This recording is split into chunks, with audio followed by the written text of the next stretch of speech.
What's up, everybody? It's J and J with Justin and Jordan. Yeah, What do we got going on today, Justin? What's up, guys? So we got NBA Christmas game reactions. Will the NFL take over Christmas Day? We got the Luka Doncic injury, Mike Brown being fired by the Sacramento Kings, Kawhi coming back, and we got the Jimmy Butler back and forth with Pat Riley and the De'aaron Fox rumors right now. Let's first of all, let's start with the Kings shit, right? Yeah. Resident Kings fan, of course, myself here. I had the Kings top 5 in my Western Conference prediction, and they very well still have the talent to do that, and they're still not far off. The West is still compact. I'm still going to say this every single week until it's literally impossible to reach. It's still within reach. Even just to get into the play-in, they're right there. They're 2 games out the play-in. But right now, it's looking ugly. You lose on a 4-point play. You keep losing on 1-possession games. And time again, I think, like I said last week with Dave here, this whole roster composition, you having De'aaron Fox, you having DeMar DeRozan, the whole point of it is y'all going to be able to close out every single close game. Haven't been able to do that yet. Have not been able to do that at all. For whatever reason, what should have been the most clutch team in the league is what seems like the most unclutch team. I would have to see the statistics, but when I watch them, it just feels like, damn, you guys are the opposite of what I thought you were going to be coming in them last couple of minutes. It looks ugly, and it's like, De'Aaron Fox is still hooping. Sabonis is still hooping. And it's still not working out. That's why when we did the All-Star ballots last week, I was like, I don't give a fuck about their record. Those 2 guys are still playing at an All-Star level. Yeah. Sabonis is still a top 5 center. Yeah. De'Aaron Fox is a top 5 PG. Why? Oop. I was about to text somebody. Hey. I don't even know what to do I didn't with know that. that was here. But De'Aaron Fox is a top 5 PG. Sabonis is a top 5 center, you feel me? Nothing has changed about that. Nothing has changed about that at all. But it's like, I understand Mike Brown has made some mistakes, such as my main thing that's been making me furious has been not giving Keon the minutes that he deserves. But besides that, that's not a fireable offense. Something did have to be tweaked. Something had to be fixed, staggering of the minutes, having some guys play more minutes than others. But to fire him outright was ridiculous. Did you see Mike Malone's kind of reaction to this shit? They're getting the reaction from all the coaches, and all the coaches are pissed off right now. Yeah, he said they have no class. He said no class, no balls. Yeah. Because they didn't even tell him. No, that's what he said word for word. No class, no balls. Because he didn't even tell this nigga to his face. Yeah, I agree with Mike Malone. Yeah, they called him, bro. And he said I was surprised at first. And then I remembered it's the Kings and I worked for them. And then I remembered again, I shouldn't be surprised at all. That's just the dumb shit they do. This guy was unanimous coach of the year for a reason, bro. Last year, you missed the playoffs by 1 playing game. You won the first one against the Warriors, lost the second one. Things happen. You were right there. You make key acquisitions. You should have been in the playoff race right now. You should have had a much stronger start than you do right now. But besides that, to fire him this early on is crazy to me. Absolutely crazy. And what I liked the most about what Mike Malone said was when they win, and this is no, I understand what Mike Malone said is nothing against Fox and Sabonis, by the way. That's not what he means. It's more so against the perception against coaches. But he said when the Kings win, it's because of Fox and Sabonis. When they lose, we got to blame, Mike Brown, which is kind of true. That's kind of what's going on right now. And it's unfortunate. Right now, it's going to be Doug Christie. Is he going to have the chops to do it? I don't know. And it sucks because they lost Jordy Fernandez. Jordy Fernandez is doing a really good job right now. He also reacted to it too. He was disappointed. Steve Kerr was, of course, highly disappointed. That was his partner in crime for a certain amount of time.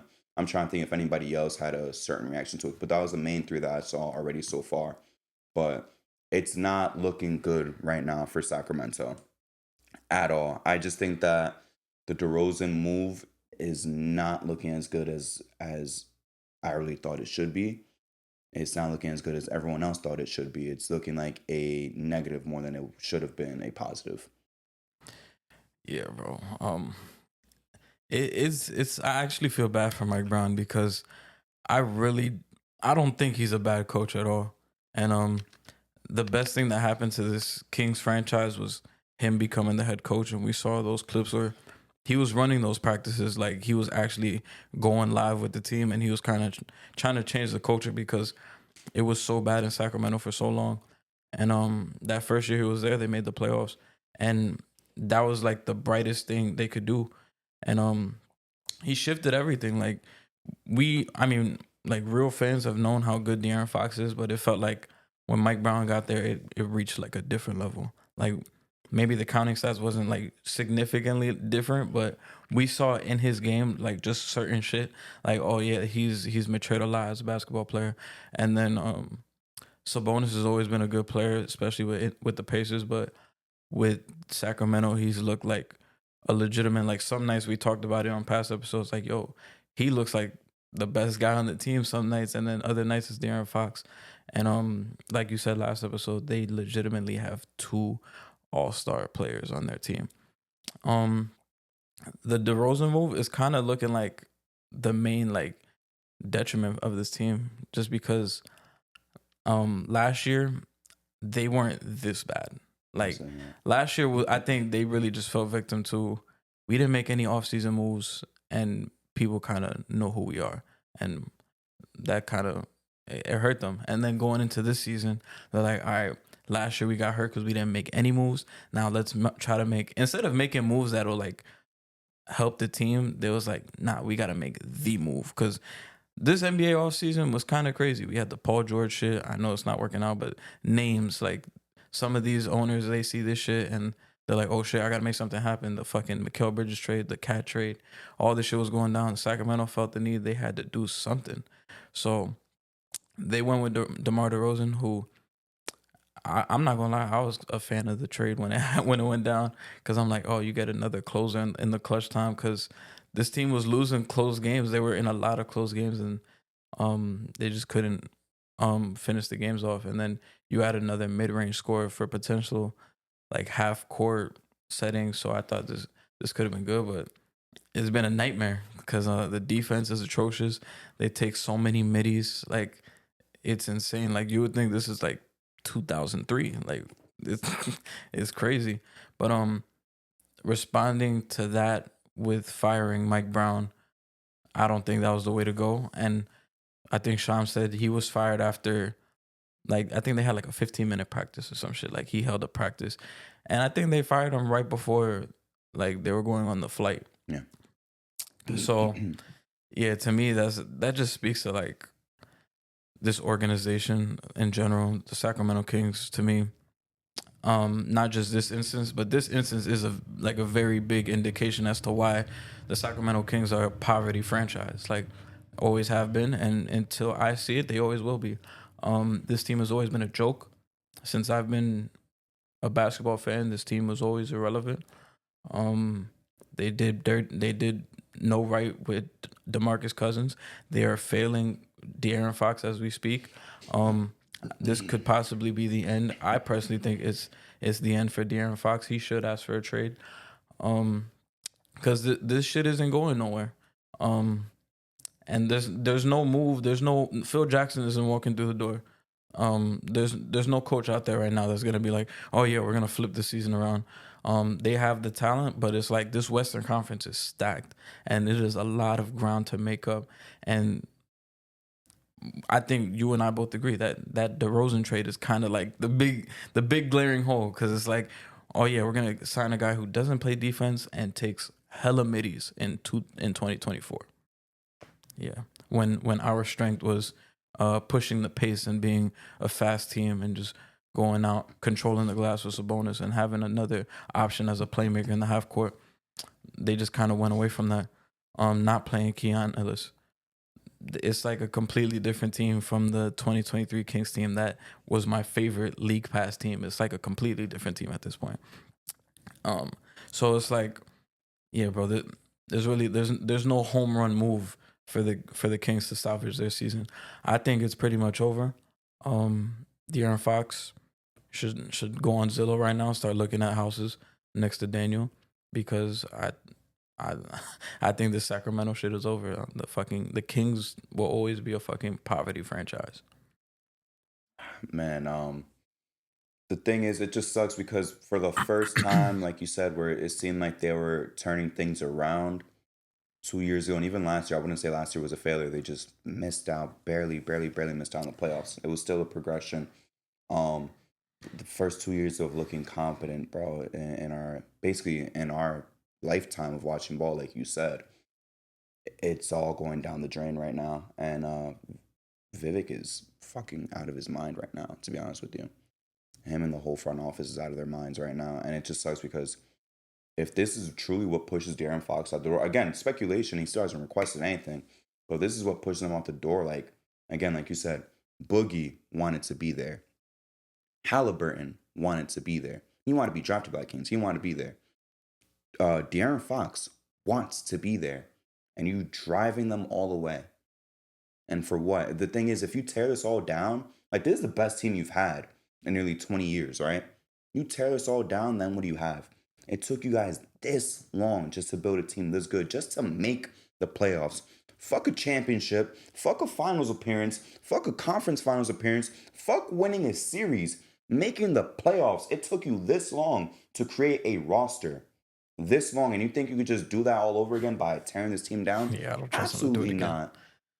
So it's like, what do? Do you really just go into a full rebuild? I don't know, because I understand the whole thing where people are like, all right, now this is the time to trade De'Aaron Fox, which we still have our De'Aaron Fox trades prepared for the show, of course. But the thing is, if I'm a competent GM for the Sacramento Kings, I'm thinking to myself, man, I'm sticking to my guns. I'm gonna try to fucking retool. Unless De'Aaron Fox says I'm trying to leave, I'm trying to fucking retool. I don't want to tear this down. It took us this long to make not a great team, a good team. It took us over a decade and a half to make a pretty good team, bro. And it just sucks because Harrison Barnes is doing pretty decent, and you just lost him. You expected Keegan Murray to make this jump into the next level. The thing is, he didn't even stay steady. He's downgraded so far. I don't even want to talk about Red Velvet, bro. He's just garbage at this point in time. He is ass, bro. And that's why it just sucks. And the thing is, too, I know a lot of people are talking about like a De'Aaron Fox trade, like because he's like that key marketing like piece. But what about the Sabonis trades? Is there like zero buzz about that? No one's talking about that. I was trying to think about it yesterday. I'm like, yo, might as well go all in if you're gonna get rid of Fox. Because I'm like, yo, and I was also thinking, I'm like, yo, what team could really, really like use Sabonis, and what would a Sabonis package look like? I couldn't tell you. Because I'm trying to look at teams that like he could really like that needs him, and it's like it's kind of tough. It is tough. It's very tough. His like a team that would be really cool, for example, like the Mavs. Money's really hard to do. Like, for example, like when I was trying to do the Jimmy trades for today, it took a lot of finagling to even get him to Dallas. Yeah. It's a fucking pain in the ass because Luka, it's Kyrie, and then it's niggas making minimum wage. Yeah. So it's hard to get him there. I can't picture any other team to put him on, though. Yeah, I thought about the Mavs, but I'm like, I kind of like what they got going. And yeah, and besides, you got the type of centers they got, too, it flows better with Luka than Sabonis to slow things down. I don't know, bro. Like, do you really want to try to do this shit with the Pelicans? I wouldn't do that. What's the point? I wouldn't do that. Like, I feel like I'd be wasting his time. Yeah, that's a waste of time. The Grizzlies, you'd rather have a defensive big, and you have Edie anyways. You know, might as well. Yeah, I thought I'm like the Grizzlies wouldn't be bad, but I'm like, you're kind of chilling. Like you have Zach Edey on a rookie deal, and he's giving you like what he's giving you. So I'm like, you're kind of struggled with that. Trae Young, you want a lob threat. Yeah, he's not no fucking lob threat, you know. And plus, I like how Jalen Johnson compliments Trae Young, and that doesn't take away with how good Sabonis is. Sabonis is one of my favorite players in the league. It's just that he needs the right fit for him to succeed. Like, could he succeed in Phoenix? I think it's possible. He could. I think it's possible. It's the money. Because Bradley Beal has the no trade clause. Yeah, and I don't think he wants to go to Sacramento. Phoenix would be a good fit for him. He wouldn't want to go to Sacramento. That's the only problem. Yeah. You would have to You would need to send the Mafia, the Phoenix Mafia, to be Yeah. like, yo, we'll give you 10 mil under the table, bro. Please say yes. Like, there's no way to get him there, unfortunately. That's really the only teams, bro. Yeah. If the Warriors want to make the swing for that, but him and Draymond, you know what they got going on. I don't really. And is that the star that they want? Most likely not. Nah. It's tough, bro. Can't go back home to Indy, which is where he was before. Yeah, I don't see Golden State.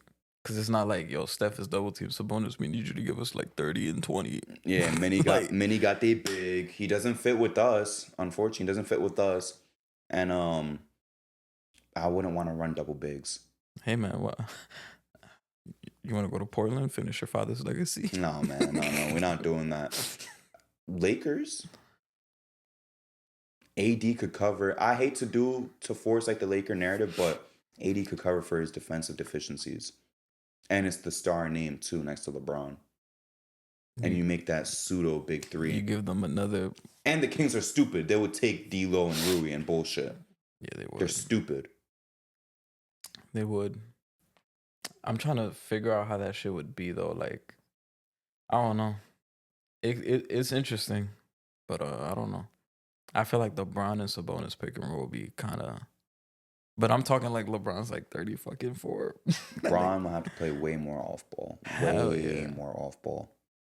He has to be willing to do it. I'm not saying that he's unwilling to, but it's just that all the times he says like, "Oh, finally, I got the ball less in my hands." That shit's so untrue. He has the ball hand more than ever before. When Bron says, "Oh, I'm gonna play more off ball," he has the ball in his hands even more, bro.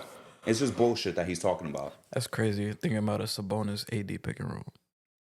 I'm not gonna lie, bro. There's really nowhere else to go. It might just really be Lakers, Phoenix, which is impossible because of Bradley Beal, and the Warriors if they're just desperate for a star. Because Pistons, it's not gonna work out, unfortunately.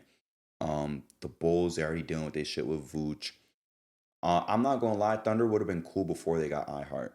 Yeah. But they have iHeart now. They don't need him anymore. Pelicans is just like, yeah, it would be a fit, but you're just redoing the same bullshit all over again. Just rebuild. You're trying something that's not working. Just rebuild at this point in time. You're trying to force something. Yeah. The Jazz is stuck in the middle of nowhere.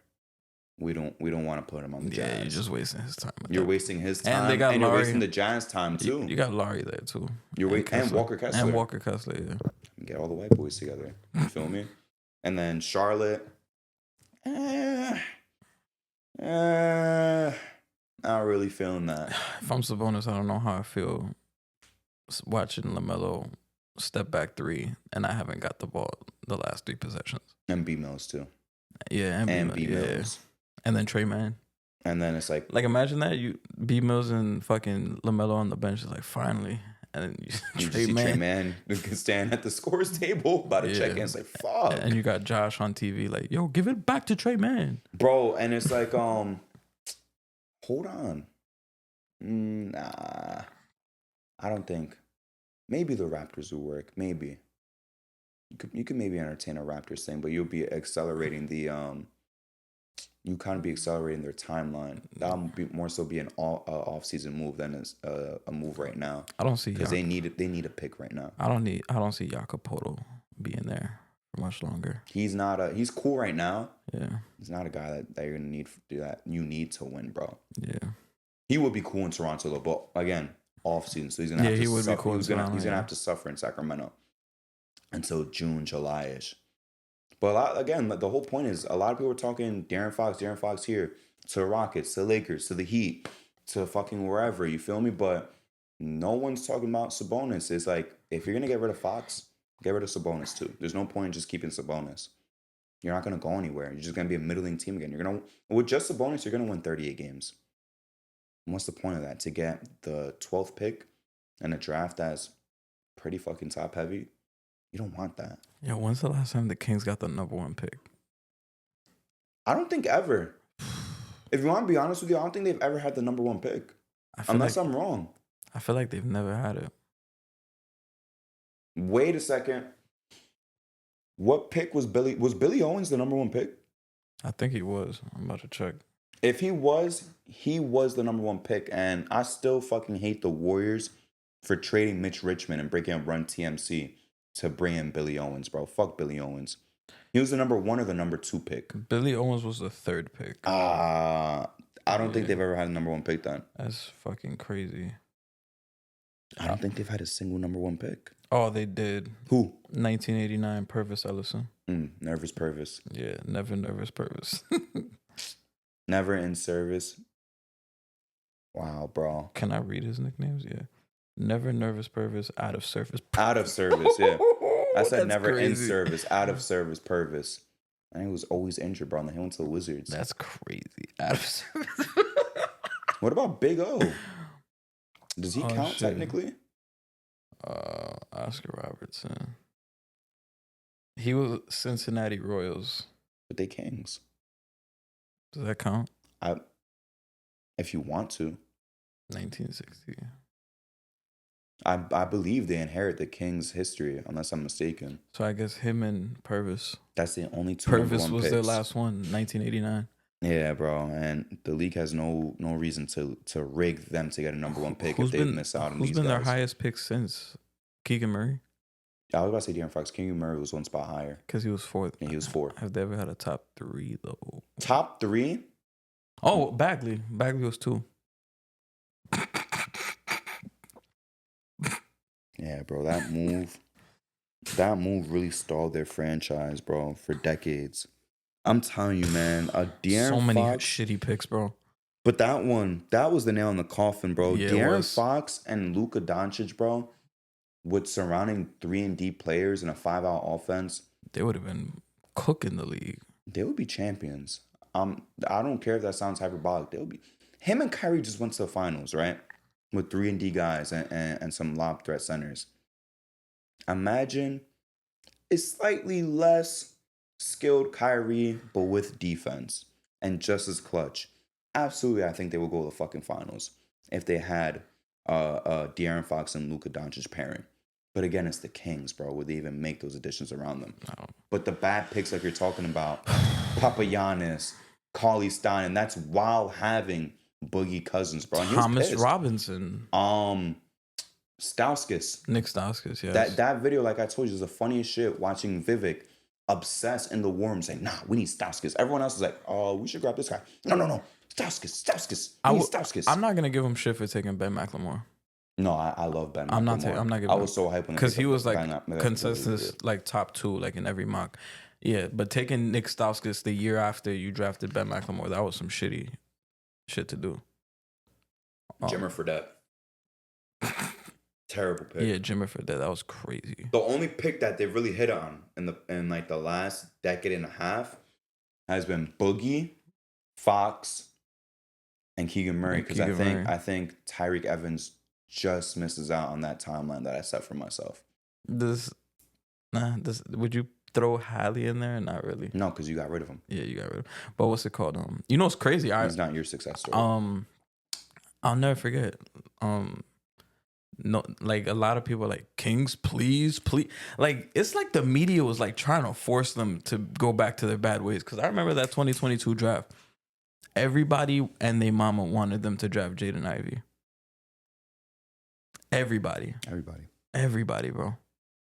And I think this is when the Hallie trade, like Hallie had just got traded, or not just, but he was already completed his second half with the Pacers, whatever. Yeah, he was already. But everybody was like, "Oh yeah, go get Jaden Ivey, pair him with De'Aaron." I felt like that didn't make any sense. It's like you just tried that shit. I'm like, you literally just tried that shit, and it's like it's funny because had they done that and it didn't work out, they would have been like, oh, same old Kings. Yeah.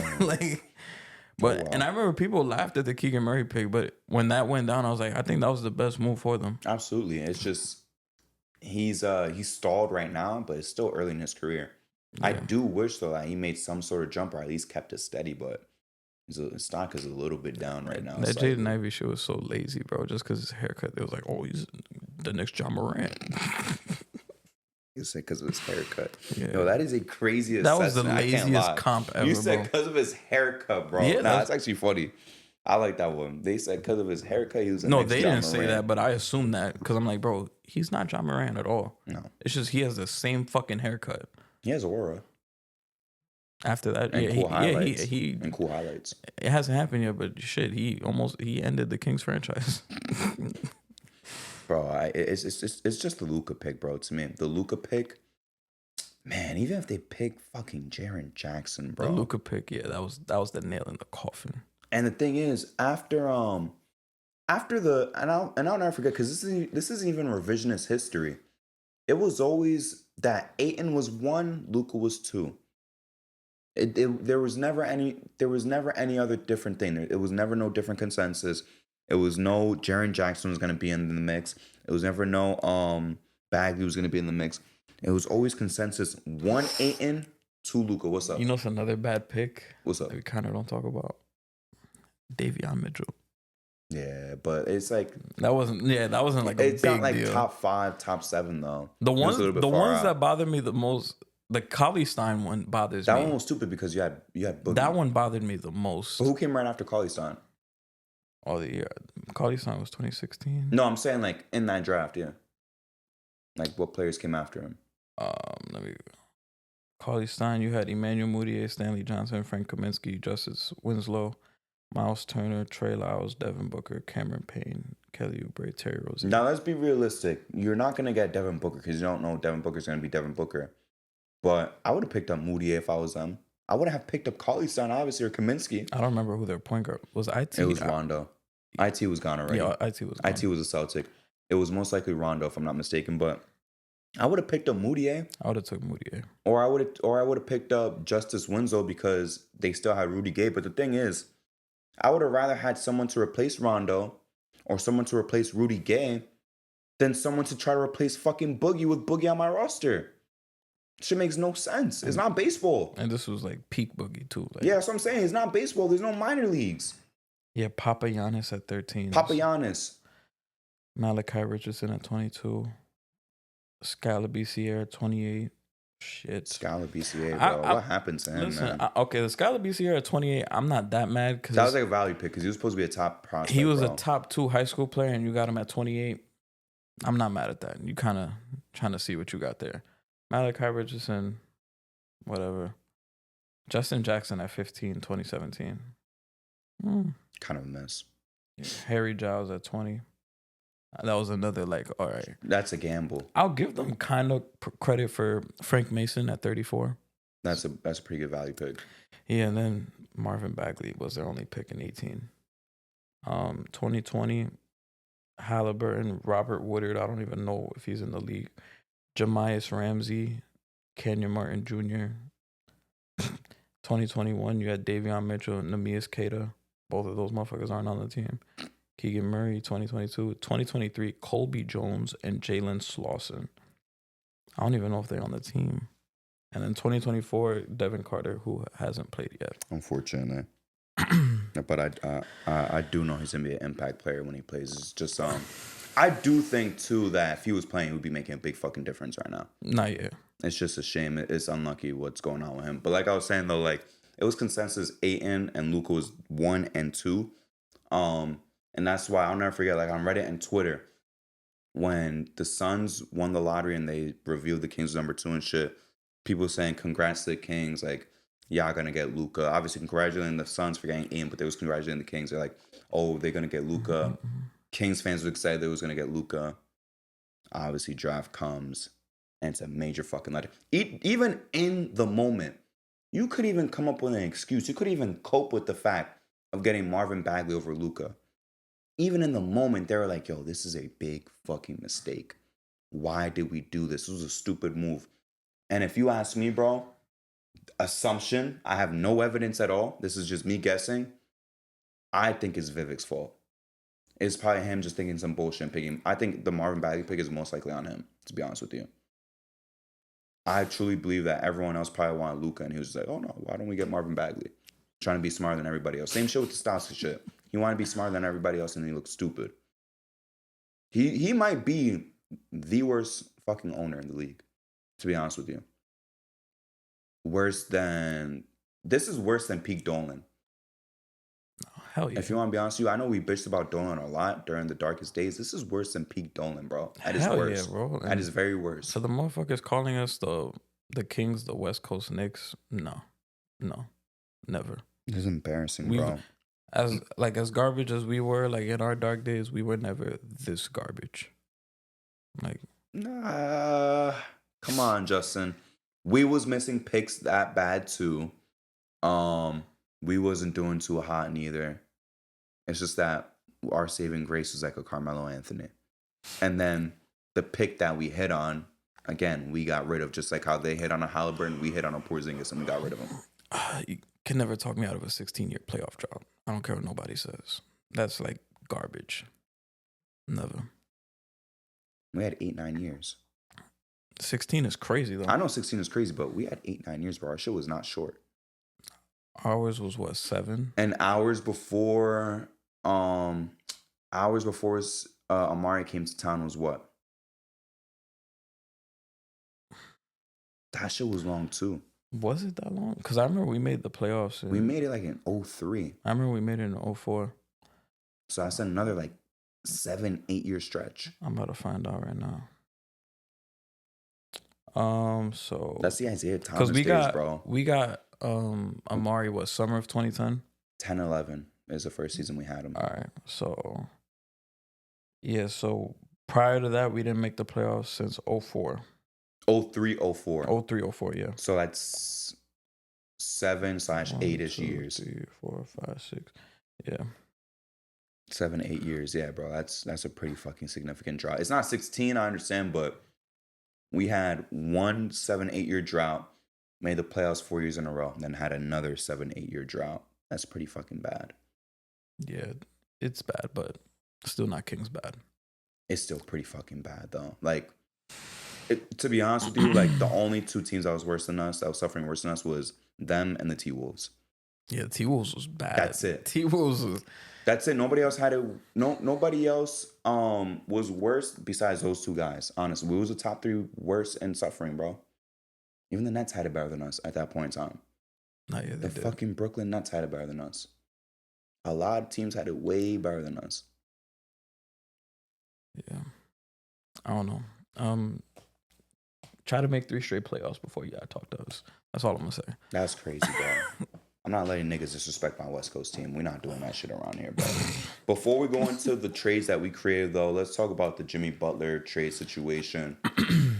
Pat Riley, shockingly, I'm not gonna lie, this is something brand new for me. Pat Riley he even said himself, he never comes out and talks on rumors, right? He said, yo, we are not moving Jimmy. This shit is whole back and forth, bro. That is crazy, bro. Jimmy's already like, I want to get the fuck out of here. Pat Riley was trying to denounce kind of what Shams was saying. But technically speaking, if we're just talking about technicalities, Shams did say Jimmy prefers to be traded. Yeah. He never said, he are shopping Jimmy Butler. He never said that. Yeah. That's never what he said. He's just saying Jimmy Butler prefers to be traded. So his journalistic integrity is definitely not in question right now. He said it what he said, and he was smart the way that he said it. He's standing on business. Huh? He's standing on business. 100%. 150%. Yeah. I fuck with Shams, by the way, for that shit. But with this Pat Riley thing, are you buying that they not moving Jimmy? Or do you think he's just trying to buy back his leverage? Because knowing that Jimmy Butler wants to leave, you're already losing all types of leverage that you want. Yeah, I kind of think it's that. And then also trying to, like, remove the cloud that's there. Because it's like, it's kind of like a big distraction going on. Because, like, the Miami Heat aren't playing bad. Like, they're currently, I think, in sixth place right now, playing good basketball. But I think this is kind of just trying to eliminate that distraction from the basketball that's going on right now. And yeah, I think he does, in his mind, he's like, yeah, we want to move Jimmy Butler, but we don't want to make this like the talking point, because that's all everybody's gonna be talking about in Miami.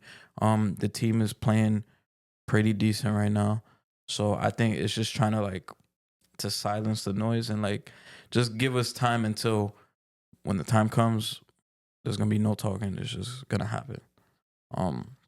But I do believe that, like, I believe both sides. Like, Jimmy he hasn't probably like outright requested a trade, but he's aware of the situation. Like, I haven't gotten paid in the offseason. This is the direction they most likely will go. So if it does come down to that, These are my preferred destinations, like Golden State, Phoenix are the popular ones. We saw Dallas in there, Houston. But like, yeah, if a move was to be made, I would like to be here. And yeah, like you said, Shams never reported that the Heat were shopping him. So I think that was kind of just like, I mean, Pat Riley is old as fuck. That was kind of, I feel like that was his version of like, hey, motherfucker, like, shut up. Like, we're not shopping him. Like, even on the back of his mind, like, yeah, we are. Because if you really wanted to keep Jimmy, you would have been paid him in the summertime. Mm. So I think this is kind of just like, um, I don't know. I wouldn't want to say like a smokescreen because like we not falling for that shit. It's course kind of not. just like here's some shit just to like buy us time, just to quiet the noise. No, yeah, I would definitely I think he's just trying to buy back that leverage, bro. Yeah. The one thing that you want as an executive in any type of sport, you don't want to lose any type of leverage at all when it comes to trades, when it comes to contract negotiations, anything at all. So once you lose that, you're fucked. And someone like Pat Riley, with all the success that he's had as a coach, you know, as a GM, as a president, everything that he's done, like, of course he's gonna know that he's gonna need that leverage. He's a veteran in the fucking game, bro, for a long time, for decades. So I know, I know for a fact he's chopping Jimmy Butler. It's that, yo, like you said, like, yo, shut the fuck up. I'm not, but I am. But I'm not, but I am. Yeah. You know? And like you said, if he really wanted him, he would have paid him, bro. You would have. And I don't blame him for wanting to move on from Jimmy, bro. I don't want to pay this old ass man, bro. Respectfully, I understand you got us to 2 finals. If I was the Hornets, I'll be eternally grateful. If I was the Blazers, I'd be eternally grateful, pay you out. Even if I was the Pistons, a team that has some history with winning championships, I would pay you out. But we are the Miami Heat, bro. I am Pat Riley. I am going to pay out guys that win championships, bro. You not doing that for me. I let D-Wade go for a year and a half. You think I'm going to keep you just because you made 2 finals and we lost? Which is nothing against Jimmy, you feel me? Like, you win some, you lose some, but it's like, you lost, motherfucker. Why would I pay you?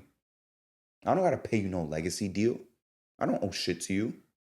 We ain't no fucking Brooklyn Nets. We ain't no Trailblazers. We don't, respectfully too, the Thunder are doing great, but we're not no Thunder where we have no banners where I could pay you out for making the finals, some shit that we don't really do like that. There's no banner up there for you. We're not putting your jersey up there. That's another thing too I want to ask you about his Heat legacy. Are you putting a Jimmy Butler jersey up there? I mean, that's kind of a weird question because it's like you put Michael Jordan's up there, he ain't playing, Yeah, that's and crazy. Udonis has some shit might go up there. That's no. Don't do that. Don't do that. Don't do that. I'm not do that, saying it don't do that. disrespectfully, but it's like That nigga been there for 20 years, bro. yeah, but I'm like I would throw Jimmy Butler shit up there. Like Immediately, or are you gonna wait some time? I would wait. I wouldn't throw that shit ASAP.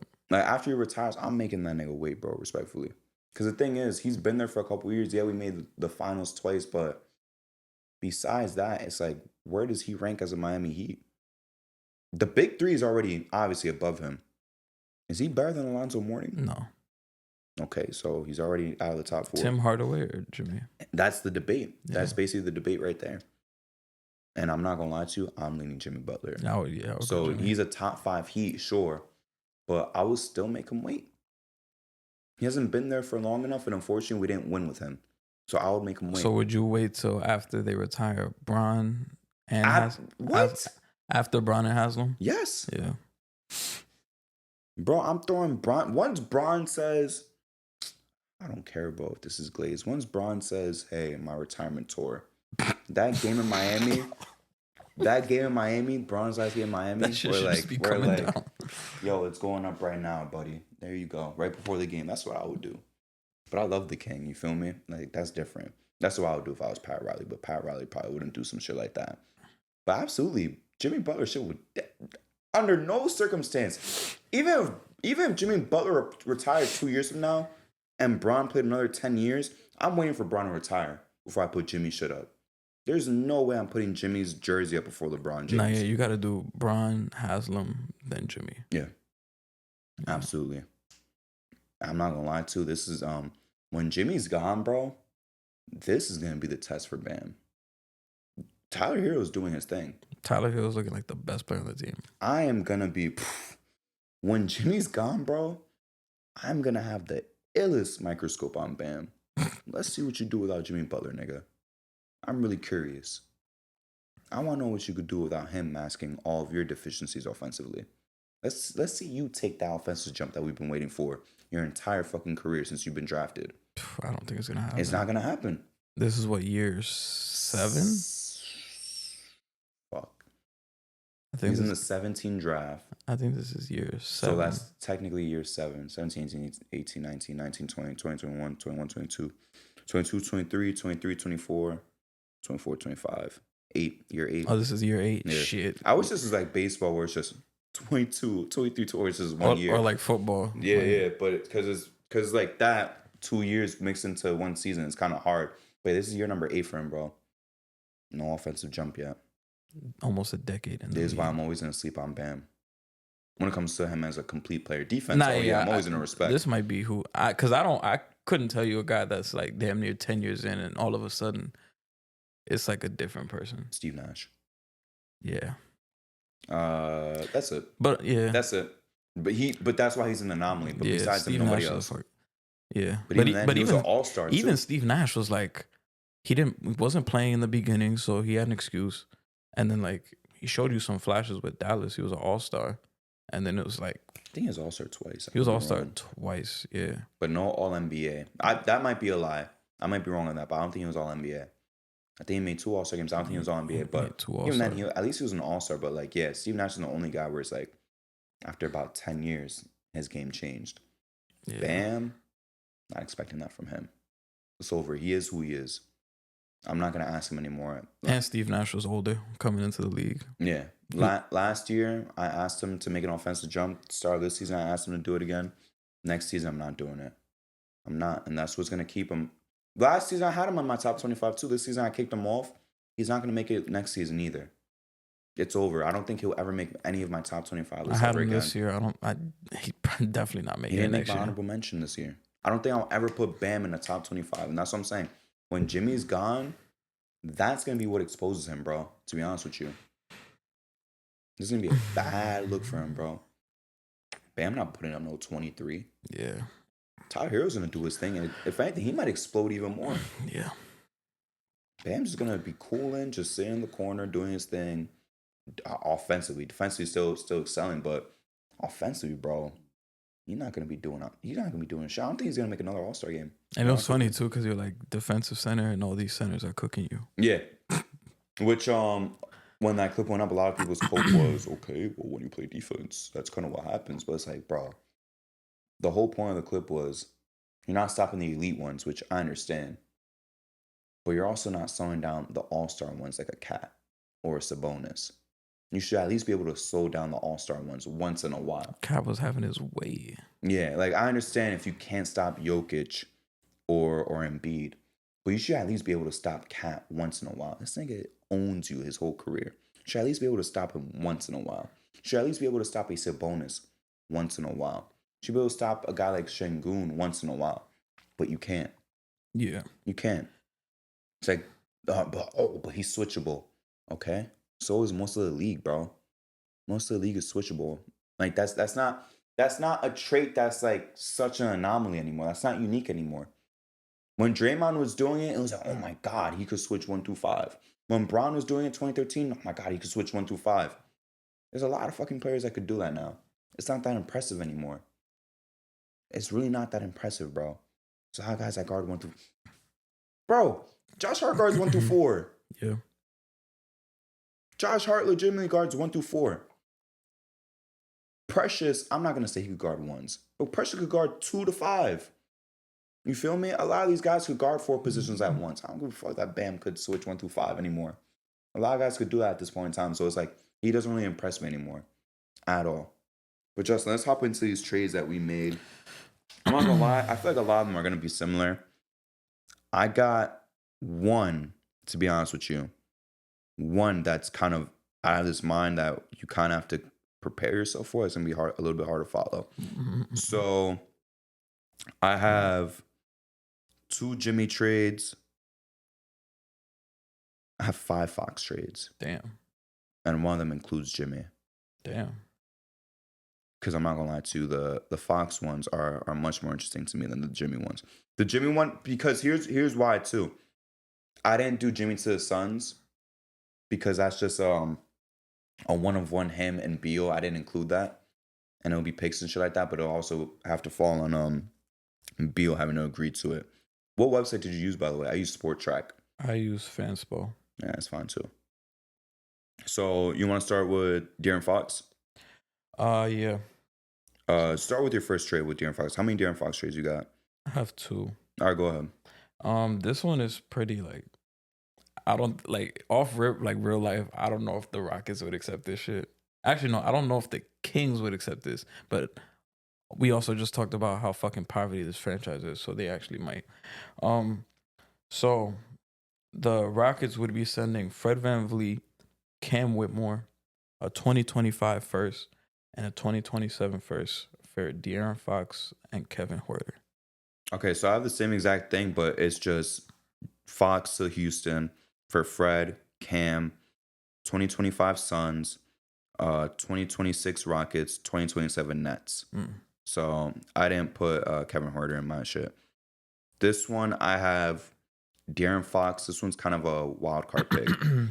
De'Aaron Fox to the Magic for Jet Howard, Anthony Black, KCP, 2025 Nuggets pick, the 27 Magic pick, and a 29 Magic pick.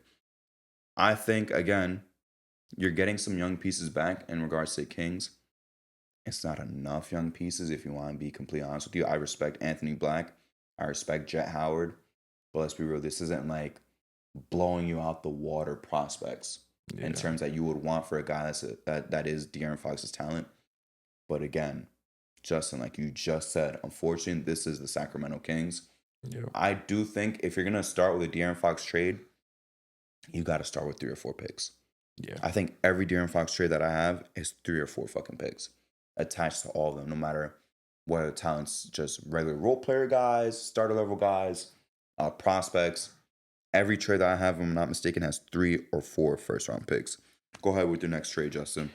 My next trade, this is a kind of crazy one. I doubt the Spurs would fucking do this. I have a Spurs one too.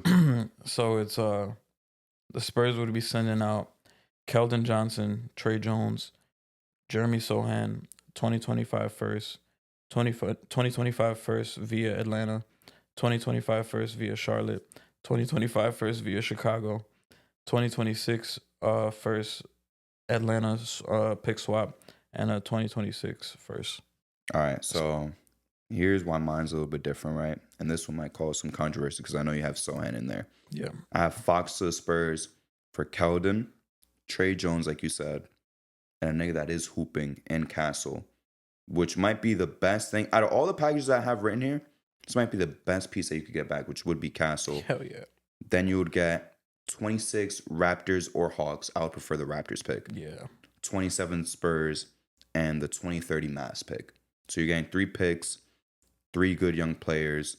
I feel like the Spurs, they would try to either be like, yo, either you could get 2 of these guys and 3 picks, or 3 of these guys and 2 picks. I gave them the 3 and the 3 just to be a little bit greedy, but just to be realistic, I'll probably try to take away, if I was Spurs, I would try to take away the 27 Spurs pick and just keep maybe the 26 Raptors pick, give them to him, the 30 Mavs pick, give them to him, and get rid of the 3 young guys. Then you have Wemby. You still have Wemby, Vassell, Sohan, and Fox with CP3 to support these niggas. Yeah. Them niggas is going to the playoffs immediately this year. Off rip, bro. Not only that, it's not even playing. To be honest with you, that's top 6 this season. Yeah. Right now. My next one, Justin. I'm going to leave the Lakers one for last because that one's not even that entertaining. The Lakers package is not that entertaining. Fox to the Clippers, another type of wild card one. This one's for PJ Tucker, who's just sitting around. Terrence Mann, Derek Jones, 2025 Clippers pick, 26 OKC pick, 29 Clippers pick. Then you have no more trades, correct? I have for Jimmy, but not for Fox. Okay. Then I have Fox to the Lakers again for the only Laker package that they have for everybody, which is Fox to Lakers for D'Lo, Rui, 26 Lakers, 28 Lakers, 30 Lakers, 2025 Clippers second round, 2030 Lakers second round. Them, they need second rounders because D'Lo and Rui are depreciating assets compared to everybody else here who actually has value in every other trade. Yeah.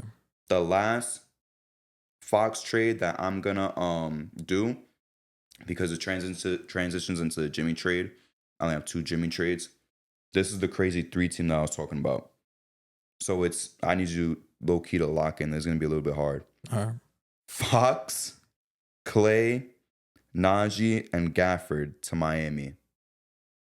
Jimmy to Dallas. Terry Rozier, Maxi Kleber, Khalil Ware. Then it's a 25 Dallas, 27 Dallas. These are first, by the way.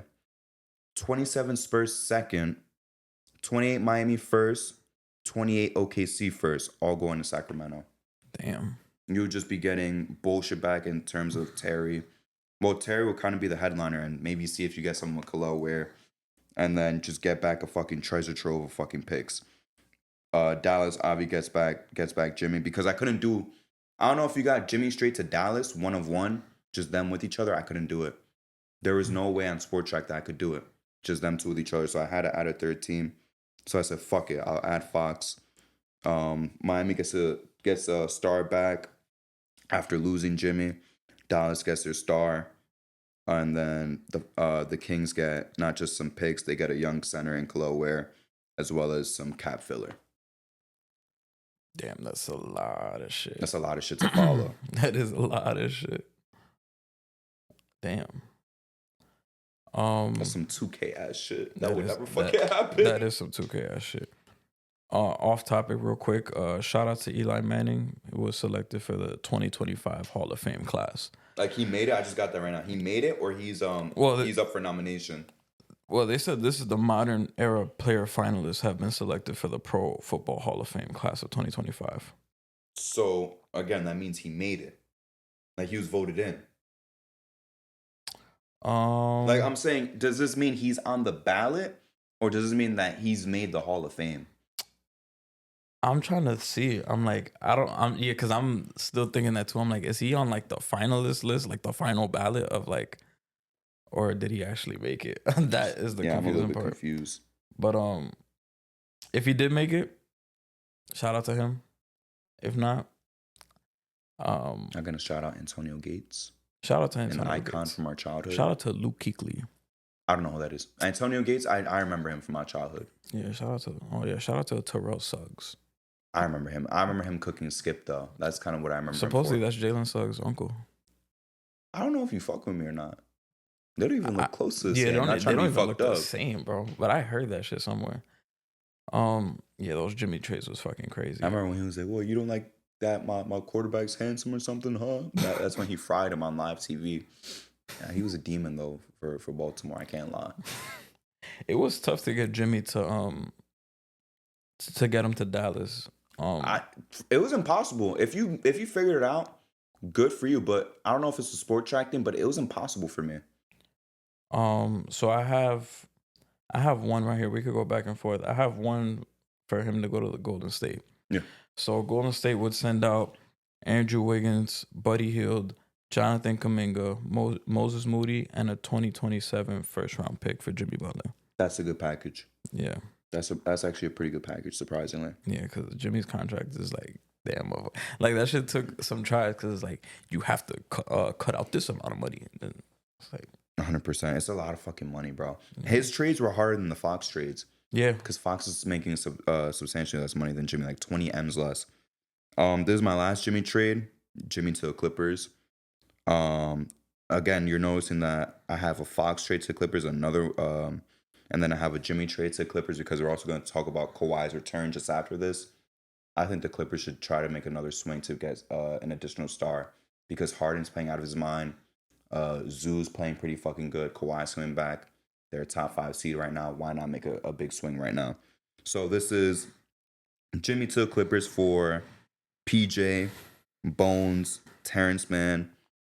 Here's going to be the one question mark, though, on if you really want to let this guy go. Norman Powell, who is playing out of his mind. But again, you got to give something to get something. Yeah. for the 26 OKC first and a 27 Clippers first.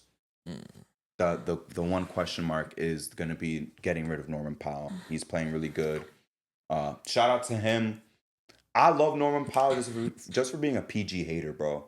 He actually made and wore an addition by subtraction hoodie, and the top comment was top reply was, "Don't let DNPG13 see this shit." I was like, I can't wait for him to talk about this shit on the podcast. fuck Paul George, bro. Yo, Fuck that nigga. I have one of Jimmy Butler going to the Memphis Grizzlies. Okay, now this I gotta hear this one then. This would actually be cool as fuck. All right. So the Grizzlies would be sending out Marcus Smart, Brandon Clark, John Conchar, Santi Aldama, a 2025 first and a 2027 first. And the Grizzlies will get Jimmy Butler and Josh Richardson. Damn, and Jay Rich, that's actually pretty good then. Yeah. Because what Memphis is doing really good with right now is a depth. At least they wouldn't be sacrificing at all for just Jimmy. They'd also be getting Jay Rich too. See what they could get out of him. Do you have any other Jimmy trades? I'm already done. I have two more. You see, I loaded up on the Fox. You loaded up on the Jimmy. I have one crazy Jimmy one, but I'm saving that for last. This one is some calm shit. So this is Jimmy Butler to Phoenix. So the Suns would trade Bradley Beal and Oso Iguodala, rookie, and the Suns would get back Jimmy Butler and Alec Burks. Yeah. And then the last trade, this one is kind of crazy. It's not as crazy as that Fox one you had. Yeah, that 3-team, yeah. That Fox and Jimmy shit. But this one is a 3-teamer. So this is a 3-teamer between the Heat, Suns, and Wizards. 3-teamer. Yeah. Out of A. 3-teamer. Between Heat, Suns, and Wizards. So the Heat are getting Bradley Beal and a 2031 first-round pick from Phoenix. Beal and a pick. The Suns are getting Jimmy Butler, Jonas Valanciunas, Josh Richardson, and Xavier Cooks.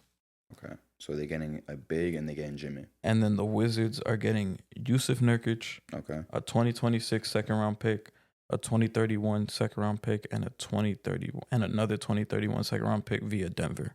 That makes sense. They don't deserve a first out of that. Yeah. They just got a bunch of seconds. They're just doing basically a one-of-one swap for Nurkic and Valanciunas.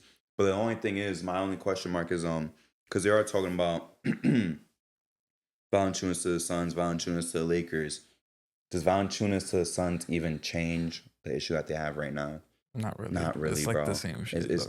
I'm not even saying same shit because they're both Eastern European centers, but it's just like they don't even play the same. But my point is just like it's not gonna make no difference to what their issues is, bro. They need a defensive big. Yeah. And neither of them are defensive bigs. They might play different offensively, but defensively they're both fucking bad. Yeah. And that's what their main problem is. But that is an interesting trade though.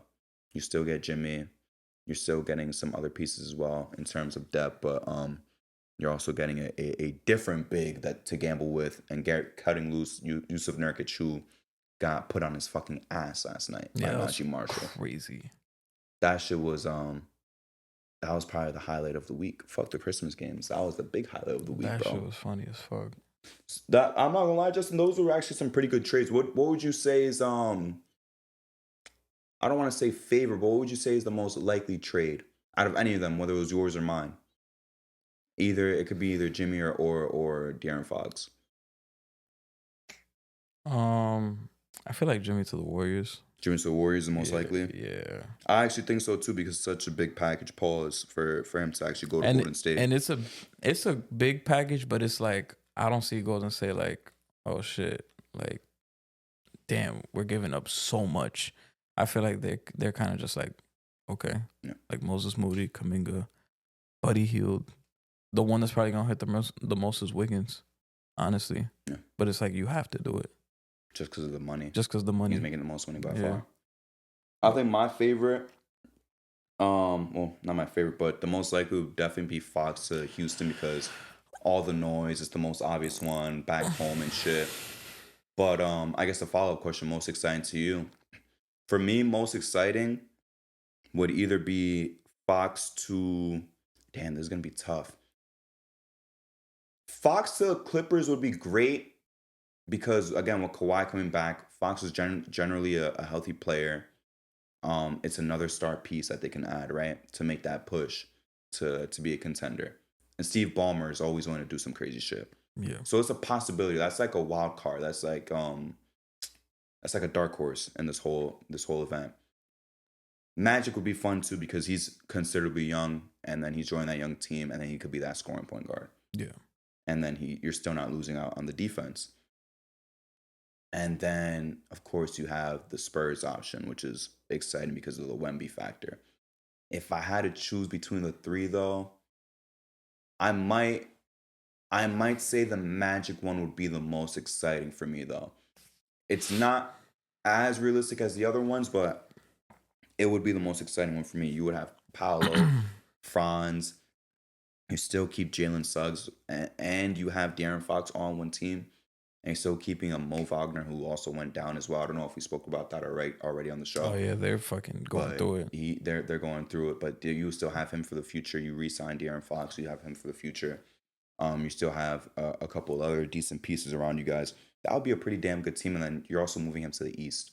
Yeah, you're not loading up you wouldn't be loading him up in the West where it's already so packed.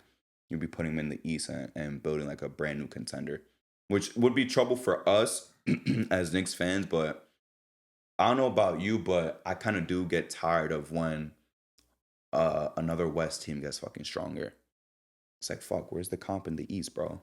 It's just getting more and more imbalanced. Nah, I don't get mad. Yeah, because you just want it to be fucking easy for us. That's what it is. I'm like, yeah. Like, you just want it to be easy for us. Yeah. But at the same time, I get it. It's like, yeah, give us the easy path. Whatever gets us to the fucking finals. But at the same time, it's like, I understand it might be stressful to be like a Phoenix Suns fan. It might be stressful to be like an OKC fan or Rockets fan right now. But it's got to be some sort of like, you gotta feel exhilarant about that shit to be like, oh shit, we need to win this game right now. We have to tune into us versus whoever. Hey man, because we need to win this fucking game. That's how I could skip us versus Charlotte. No. It's like I could skip us versus Charlotte tomorrow. I watch those games saying we need to, like, I'm so crazy, bro. We'll be up by like 18. When I see the other team, like when we were playing Minnesota and we was beating the shit out of them, and at the end, and I saw Josh Minot have a fucking dunk, and then Dillingham floater, DiVincenzo, like they scored on 3 straight possessions and we did not score. And I was like, timeout. Like I was getting scared. I dibs. Like I'm like, because that's some dibs shit. But like that's how I be watching the game. Like nah, bro, we can't let them back in, bro, and we can't put the starters back in and run up these minutes. I genuinely be watching these games like, no, we need to keep our foot on the gas pedal. And even tonight, I'm like, yo, we're coming off a back-to-back. We're going from Orlando to Washington. Mm-hmm. And I'm like, I'm kind of concerned because now we're going to come out flat. So I'm like, I don't want to. Like, we're fine, these niggas. But I'm like, yo, this is the game. If we want to be the top dogs, this is the game we got to win. Like, put the excuses to the side. That's why I'm actually happy that we're in the East, because in the West, yeah. Imagine having to play the Kings last night and then, oh, yeah, you got to play Phoenix tomorrow on a back-to-back. Well, that's my point. That's what I'm saying. Those games, it sucks, but those games matter. It's like, fuck, we got to beat the Kings today. 2 days from now, we got to beat the Warriors, and we're only going to move up one place in the standings. That's kind of fucking exciting, bro. It's a crazy race. I'm happy I don't got to deal with that shit. It's a crazy race to the finish line, bro. That's all there is to it. What would you say is the most exciting trade out of all of them? Either player. I would love De'Aaron Fox to the fucking Houston Rockets, bro. That should be tough. And they could make it happen. I see a lot of people kind of like, I feel like people kind of gas the trade. I mean, maybe because the money, but like, yo, Jalen Green could go in that trade. Like, I tried. It's a little more difficult. Oh, it's tougher? It's more difficult with him than Fred. Fred is easy as fuck. Yeah, Fred is easier. But I would rather keep Fred and make him the sixth man, like I said in the last episode, and get rid of Jalen Green. And again, the Kings will win with that too because of Jalen Green. You get an exciting young all-star. Yeah, because I'm like, if it's possible, I would send Jalen Green in that package. Shit, Jabari Smith could go too. Shit, I love Reed Shepard. He could go. Like, I would send Reed Shepard. I would send Reed Shepard. De'Aaron Fox to Houston, that would be lit. And it's crazy because like we have the the fucking Jokic tiers of I'm about to see right now. Jokic, Sabonis, Şengün. So it's kind of like he'll have some type of familiarity playing with Şengün, even though it's not like exactly the same, but he kind of will have an idea. And then you have these wings around them, which is kind of what we've been saying.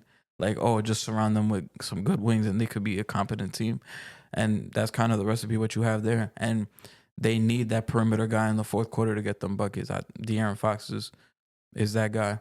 The other team I think that would be so fire would be the Spurs.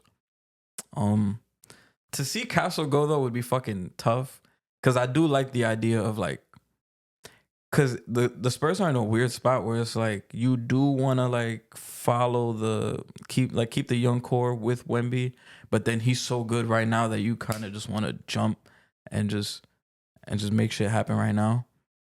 But I feel like De'Aaron Fox on the Spurs would be fire though, because he could give you that element as well. Because right now, yeah, Wemby's great, but he's also another guy. Like down the stretch, 5 minutes left. Do we want Wemby with the ball? Like, oh yeah, we're down 5. We need you to go like cook up.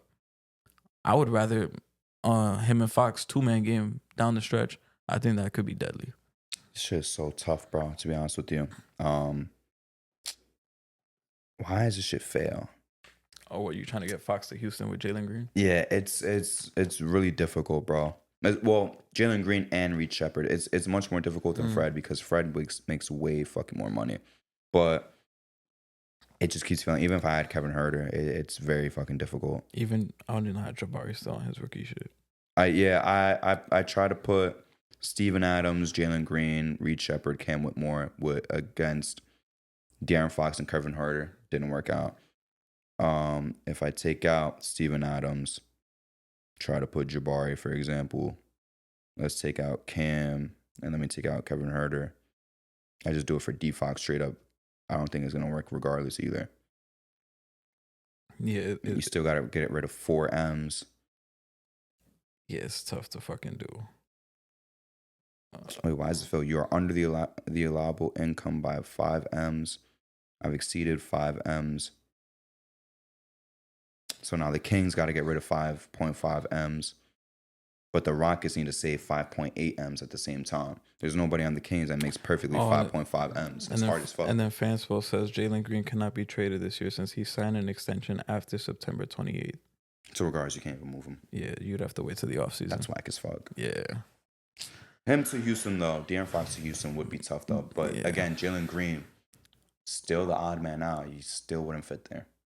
If you think him and Fred and all these guys doesn't fit right now, and Şengün doesn't fit right now, imagine adding De'Aaron Fox. That fit's going to be even worse for Jalen Green. Even fucking worse. Hell yeah. And it's not like I don't like Jalen Green. It's just like he's an odd man out. By the way, as a Cade fan, stop trying to force this Cade and Jalen Green rivalry, my nigga. That shit is over. I don't give a fuck if he dunked on him, bro. Cade Cunningham's about to make his first All-Star game, and he could likely make All-NBA. He has a chance, an outside chance, to make All-NBA third team. Cade is playing fucking amazing right now. What the fuck is Jalen Green going to do this season? Nothing. It's not a rivalry. I've seen people saying before Christmas, they was like, this should be on Christmas Day. No. Pistons, Rockets? No, it's not a rivalry. It's not a rivalry. Even if you knew that the Rockets was going to be this good before the season started, it's not a rivalry, bro. Nah. We're not doing this right now. Yeah, it's not a rivalry. We are not doing this right now. Speaking of Christmas, we'll get into Kawhi after Christmas, though. I just want to say a quick fuck you to everybody who said that the games was going to be whack. People who were complaining. Giannis had a right to complain, by the way. I definitely was one of those people complaining. That's crazy. Giannis had a right to complain. The Bucks should have been somewhere on there. Somehow, some way, they should have been on there. There's no reason why a top 3 player in the league should not be playing on Christmas. Especially when he's actively saying, I want to be there. I remember saying this in the summertime when they released the Christmas shit. I'm like, yo, Giannis should be playing on Christmas regardless. Every time. Regardless of how, even though, I mean, the Bucks are better now, but at the time, they were kind of like, yeah. And I'm like, regardless of how they are, Giannis should be playing on Christmas Day. I like Kevin Durant. I respect Kevin Durant. I'd rather have Suns versus Bucks. I'd rather have even before knowing that this was going to be the 2-man MVP race, You could have seen it from a mile away that Jokic and Giannis are going to at least be two of the top 3, top 4 MVP candidates. Throw that shit on Christmas. Why the fuck not? What do you have to lose? You're going to get a guaranteed banger from that. So that's what I would have done off rip. Giannis has to play on Christmas, bro. Again, respect to KD, bro. He's given a lot to the game. I'd rather see Giannis at this point in time on Christmas as a lock than Kevin Durant. Yeah. But besides that, people bitching about the games, bro, y'all was wrong. Sorry, Justin, you were wrong. Every single game was a banger. What was your favorite, by the way? Which is hard to pick. The Knicks Spurs. Well, that just sounds like a biased pick. You can't say it sounds biased. Hold on, you can't just go like it was easy as fuck. Every game was easy fire. though. Every game was fire though. Every game was fire. It was that bro. And the Lakers Warriors. That's what I'm saying. You can't say like it was even close. Every game was fire. Nah, but that was like because back and forth. You saw Wemby fucking masterclass. Ron Curry back and forth. That was cool. And but Austin Reeves. To win that shit. Austin Reeves layup on Andrew. That's a crazy way to fucking go out. But that Knicks Spurs was like number 1. What was worse, Austin Reeves laying you, or a TikToker laying you and then just dancing and that shit goes viral? The TikToker. Yeah. That's embarrassing, bro. That's fucking embarrassing. I didn't mean to do that. I'm sorry, bro. I don't know if he's gonna watch this, but I'm so sorry. That's just funny. Shout out Jared. I said shout out Jared McCain. Oh, I'm not talking about. I know you're not, but I thought you were about to say his name. I'm just saying sorry to him. You know, I didn't mean like that. It's just a funny situation though. But all the games were bangers though. Shout out. I'm still thinking about that. That's fucking embarrassing. Come on, bro. You didn't have to add that, bro. Oh, shit. You're not going to fuck with us after that. Wow. Yo, that was fucking embarrassing. It's crazy because I'm imagining the song playing in my head and the motherfucker dancing. Shout out though to the league though for putting those games on. I know we've us and the internet and everyone as well has been commenting on the viewership being down, but Christmas viewership was up, bro. I think it was up 89% from last year for all the games, just Christmas Day in general. So that's a big W, and that's also competing against the NFL, which was trash, by the way. Garbage. Trash, not garbage, Justin. Can you please fix that? Fucking garbage. It was garbage. That shit was garbage. That shit was terrible. Both football games was terrible, and I think I didn't even watch the second one. I think NBA. You saved yourself. I watched part of it. My brother put on football instead. That shit got me so tight. I literally had to pull up the basketball shit on my phone, nigga, with that trusty website that I'm not gonna say like certain feds like to do on the show, but I had to pull that shit up on my phone. That second football game was terrible. Shout out to LeBron too, basically saying like, yo. Shout out to NFL, but fuck y'all niggas. Y'all got Thanksgiving, we got Christmas. That's it. That's how it should be. That's how it should be. Yeah. We don't fuck around on Thanksgiving. Why y'all trying to fuck around with Christmas? That's just not cool to me. I'm not gonna lie. That's not cool to me. Y'all disrespecting the rules of the game. We're respecting your sport. You guys aren't respecting ours. At this point in time, I'm about to start putting the Lakers on Thanksgiving, and then we'll see what happens. We'll still lose, to be honest with you, but still, we about to start putting NBA shit on Thanksgiving. That's gonna be the fucking case. If I'm Adam Silver, I'll call the NFL nigga. I'll be like, yo, knock that whole shit off, bro. Before I start putting games on Thanksgiving, bro. That's not cool. Dead ass. It's the truth. It's the truth. I'm like, day. Yo, Christmas is our day. This is our day. NFL starting to barge in and shit, man. Yeah, bro. It's tough. The thing is, it's near the end of the season. Like, I understand some games are exciting, but there's others where it's like the point is like we're getting to that point where guys are teams are starting to rest their guys because they already clinched their shit. Them putting it on Netflix was like an ultimate fuck you. Yeah, so that you can't switch to NBA. That was they did it on fuck purpose. You, yeah. Because I had to go back because I was watching the Christmas games for NBA on Disney Plus, so I had to like go back and forth, close one app, go to the other, and I'm like, damn, bro. And it's Netflix, bro. Everybody and their mama got Netflix. Yeah. Not everybody and their mom knows how to use websites. Yeah. That's how it goes. Because Yeah. not a lot of people have cable no more, such as myself. Yeah. That's just how it goes. But it was incredible games. Knicks game was phenomenal. I know I said every game was great. I know though we're gonna be biased. That Knicks game was phenomenal. That ending too. Wemby balled out. Obviously shout out to Josh Hart. Love you, bro. Shout out to Josh Hart too for I was like, you need a statue. I tweeted at him. That's crazy. Statue is kind of crazy. Shout out to Josh Hart though for calling niggas like us out when after our last win. When they was like, oh, you guys won only making 4 threes. How do you feel about that? He's like, well, maybe the viewership was high for this game because it's threes that's running the game, right? That shit was fucking funny. I can't lie. He did cook us for that. Us and everybody else complaining about that shit. It was a big success though. I was really happy as a fan. I was satisfied with the product that they put out. Nah, yeah, it was a good. I said it in the chat, kind of hyperbolic, and I'd really have to sit down and think. But I'm like, yo, this is the best Christmas day since 2012. Because 2012, I don't know if you remember, Knicks Lakers at Staples, Melo versus Kobe duel, and then right after that was Heat Thunder, and then I think the night game was Clippers Nuggets. I'm only gonna push back on you for one reason, and one reason only.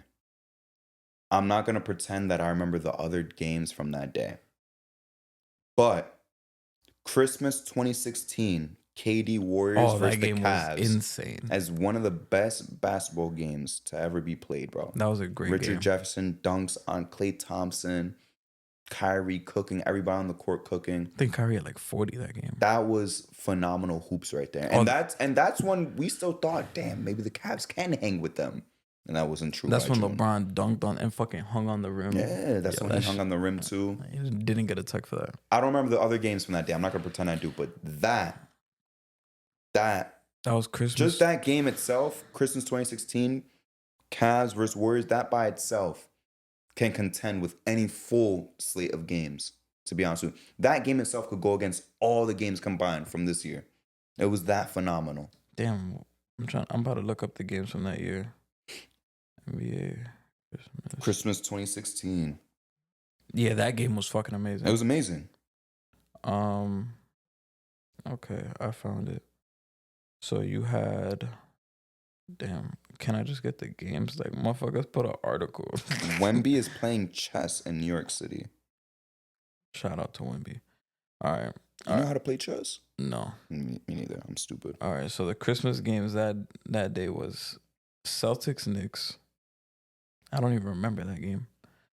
Warriors Cavs, Bulls Spurs, Thunder Timberwolves, and Clippers Lakers. Those games are all probably so fucking uneventful, to be honest with you. The Knicks Celtics game was actually close. Yeah, but that's IT Celtics versus Melo and Porzingis. Yeah.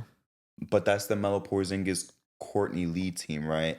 Joakim Noah. Yeah. That's that mess of a team. Joakim Noah, was he there already? Joakim Noah was, yes, he was on the team. So that was that mess of a team that we had where D-Rose was on the team. Yeah, D-Rose was like, oh, they're saying it's us and the Warriors. That's the two super teams. Ridiculous, bro. Damn, bro, I don't even remember this game. But I'm just saying, bro, that Cavs Warriors shit, that was peak hoops. By far, that was peak hoops, bro. And we knew that was going to be the finals, bro. That point in time, it's so crazy. We just knew what the finals was going to be when the season started. It didn't matter who was the 1 seed, who won 60 games. Didn't matter. We knew it was going to be Cavs Warriors. Didn't matter what series went to 7 games. Didn't matter who won game 1 of whatever conference. It was always going to be Cavs and Warriors, bro. That shit was ridiculous. Yeah, that fucking shit was crazy. One thing I will say, though, bring back Christmas jerseys, which everyone was already bitching about anyways. Bring back the Christmas jerseys. Yeah, I'm not against it at all. We need that shit back. We need special jerseys back, bro. I'm done with city editions and icons. I'd rather have Christmas jerseys because that's what makes the day feel special. Even Braun said it, bro. Fuck the regular jersey. He said it feels like a present to see a Christmas jersey in his locker every year, and I totally agree with him. To be honest, I think once Nike took over, they just stopped doing that shit. I don't know. 2012 always will have a special place for me. Seeing that Knicks Lakers in Staples Center. The commercial too. Melo and Kobe going toe to toe. I think they both had 34. The commercial, bro. Yeah, the commercial. Fucking Lakers won by 6 points. And then you had the 5 o'clock game. You had OKC and Miami. That game was good as fuck too. That's the only 2 games I remember. I don't remember the other games you're talking about. Fucking KD had 33 that game. And I remember Westbrook and D Wade got into it that game too. LeBron had 29, 8 and 9, like some regular shit for him At that time. But the other games, you had the Celtics and Nets. That was like whatever. Hey, respect D Will. Nah, it was a blowout. Rockets, Chicago Bulls, whatever. And then the night game, I'll never forget this because I remember my mom, for some reason, she got me fucking Thunderstruck, the movie with Kevin Durant. And we watched it. And then when it ended, I was watching the Clippers Nuggets game. And this is when the Nuggets had George Karl and like Ty Lawson and Kenneth Faried, that team. There's Iguodala. Yes. His one and only And year. yeah, that team, you had fucking Jamal Crawford and Matt Barnes giving you 20 off the bench. That game was just insane though. But what did CP3 do? If they was giving you 20 off the bench each. CP3 had 14 and 8. And Blake had 13 and 6. Weak ass CP3 game, bro. Yeah, fucking Matt Barnes and Jamal Crawford went crazy. I remember Jamal Crawford bugging out that game. Man, them games is not as good as this year. All the games this year was close, bro. Shout out to all the games this year. Yeah. I'm not giving them credit though, like in terms of scheduling. Why not? I wasn't happy with the scheduling when it first came out. Even if, like, you got to put it in their perspective, right? Not knowing who's going to be good, who's not. The only mistake, like I said, they made was not putting Giannis. What else would you change then? I would throw OKC in there. And take out who? So we had Knicks, Spurs, Timberwolves, Mavericks, Celtics, Sixers, Warriors, Lakers, Nuggets, Suns, probably Phoenix. Okay. Phoenix or Philly. So that's the thing. Gotta keep Philly in there. You gotta keep Philly Celtics. I'm sorry. That's a rivalry game. That's what I'm saying. I don't think they did anything wrong except leave out Giannis. I would have only swapped out the Suns for the Bucks. That's all I would have done. 1-of-1 swap. I love OKC. I understand there was a 1 seed last year, but there's just nowhere I could put them. There's just nowhere I could put them unless you just swapped. You just made it them versus the Mavs and T-Wolves versus the Nuggets. That's the only thing to build off the postseason heat. But you have Wemby in the Garden, the next superstar in line in the Garden. You have the not only the history from the past, like in the 80s and the 60s and all that shit, but also the current beef of the Sixers and the Celtics. You're building on the Western Conference Finals. You have Bron versus Curry and, one of the most storied franchise ever and the most valuable franchise of the last 10 years and the most valuable franchise now. The only thing that's kind of, again, the polar bear in Arlington, Texas was the Suns, The Nuggets, you have a 3-time MVP, about to be 4. You had to keep them there. The Suns is the only black eye that was there, to be honest with you. I don't think there's any other issue with the scheduling. You said they were the only what? Black eye. Black eye. Oh, black eye. Shit. Eye. Not guy. Eye. That shit sounded crazy. No, eye. Okay. Black mark. We'll say that. Okay. I was like, what? No. Eye. When you hear this back, you're gonna hear that I said eye. I probably will. But what's it called? We were also, because I'm trying to think back on the last couple of years of Christmas Day. We were due for a Christmas Day like this, where all the games were in. Because last year, we put the beats on the Bucks on Christmas Day. I forgot who was the game after that. I'm pretty sure, was it Golden State, Milwaukee, or I might be confusing that for 2 years ago. Find it. But I remember the Celtics played the Lakers last year. That was uneventful. Which I can't put blame on them though, because Celtics Lakers, more often than not, it's a hit than a miss. And then I remember the night game was Dallas Phoenix. That's when Luka dropped 50. that game was garbage. Like the only highlight of that game was Luka dropping the 50. Yeah, so it was us, Bucks, we won, Nuggets, Warriors, and then Celtics, Lakers, Sixers, Heat, That Mavs, Sixers Heat game Suns. was all time garbage. Yeah, Because I it think was close, but it sucked. Jimmy didn't play, and I don't think Embiid played either. Yeah, that game was all time garbage. I like the Sixers for their history and shit, and I understand Embiid's box office. Me personally, I wouldn't reward Embiid. I wouldn't reward Philly just for the sole fact of risking Embiid not playing on Christmas. I understand he did it this year, but like you said, last year he didn't do it. Yeah, I wouldn't risk putting injury-prone players on Christmas. Yeah, It sounds fucked up to say, but it's no, true. no, no. I agree with you because I'll never forget when they put the Pelicans versus the Heat on the noon slate. I'm like, bro, and Zion didn't even. No, he did play, but one, they had those ugly ass fucking jerseys, the white, red, and blue ones. They had those jerseys. They were in Miami, noon game. That game was just fucking like I was like, bro, I can't wait for this game to be over. I think the worst Christmas day that I can remember, I think it was 2020 Christmas. I think it might have been 2020 Christmas because I think every game was a fucking blowout. 2020 Christmas? Yeah. Because I remember, What's I think that's when the Nets and the Celtics played in TD Garden. And they're like, oh shit, Kyrie back in the Garden. And Kyrie had like 41.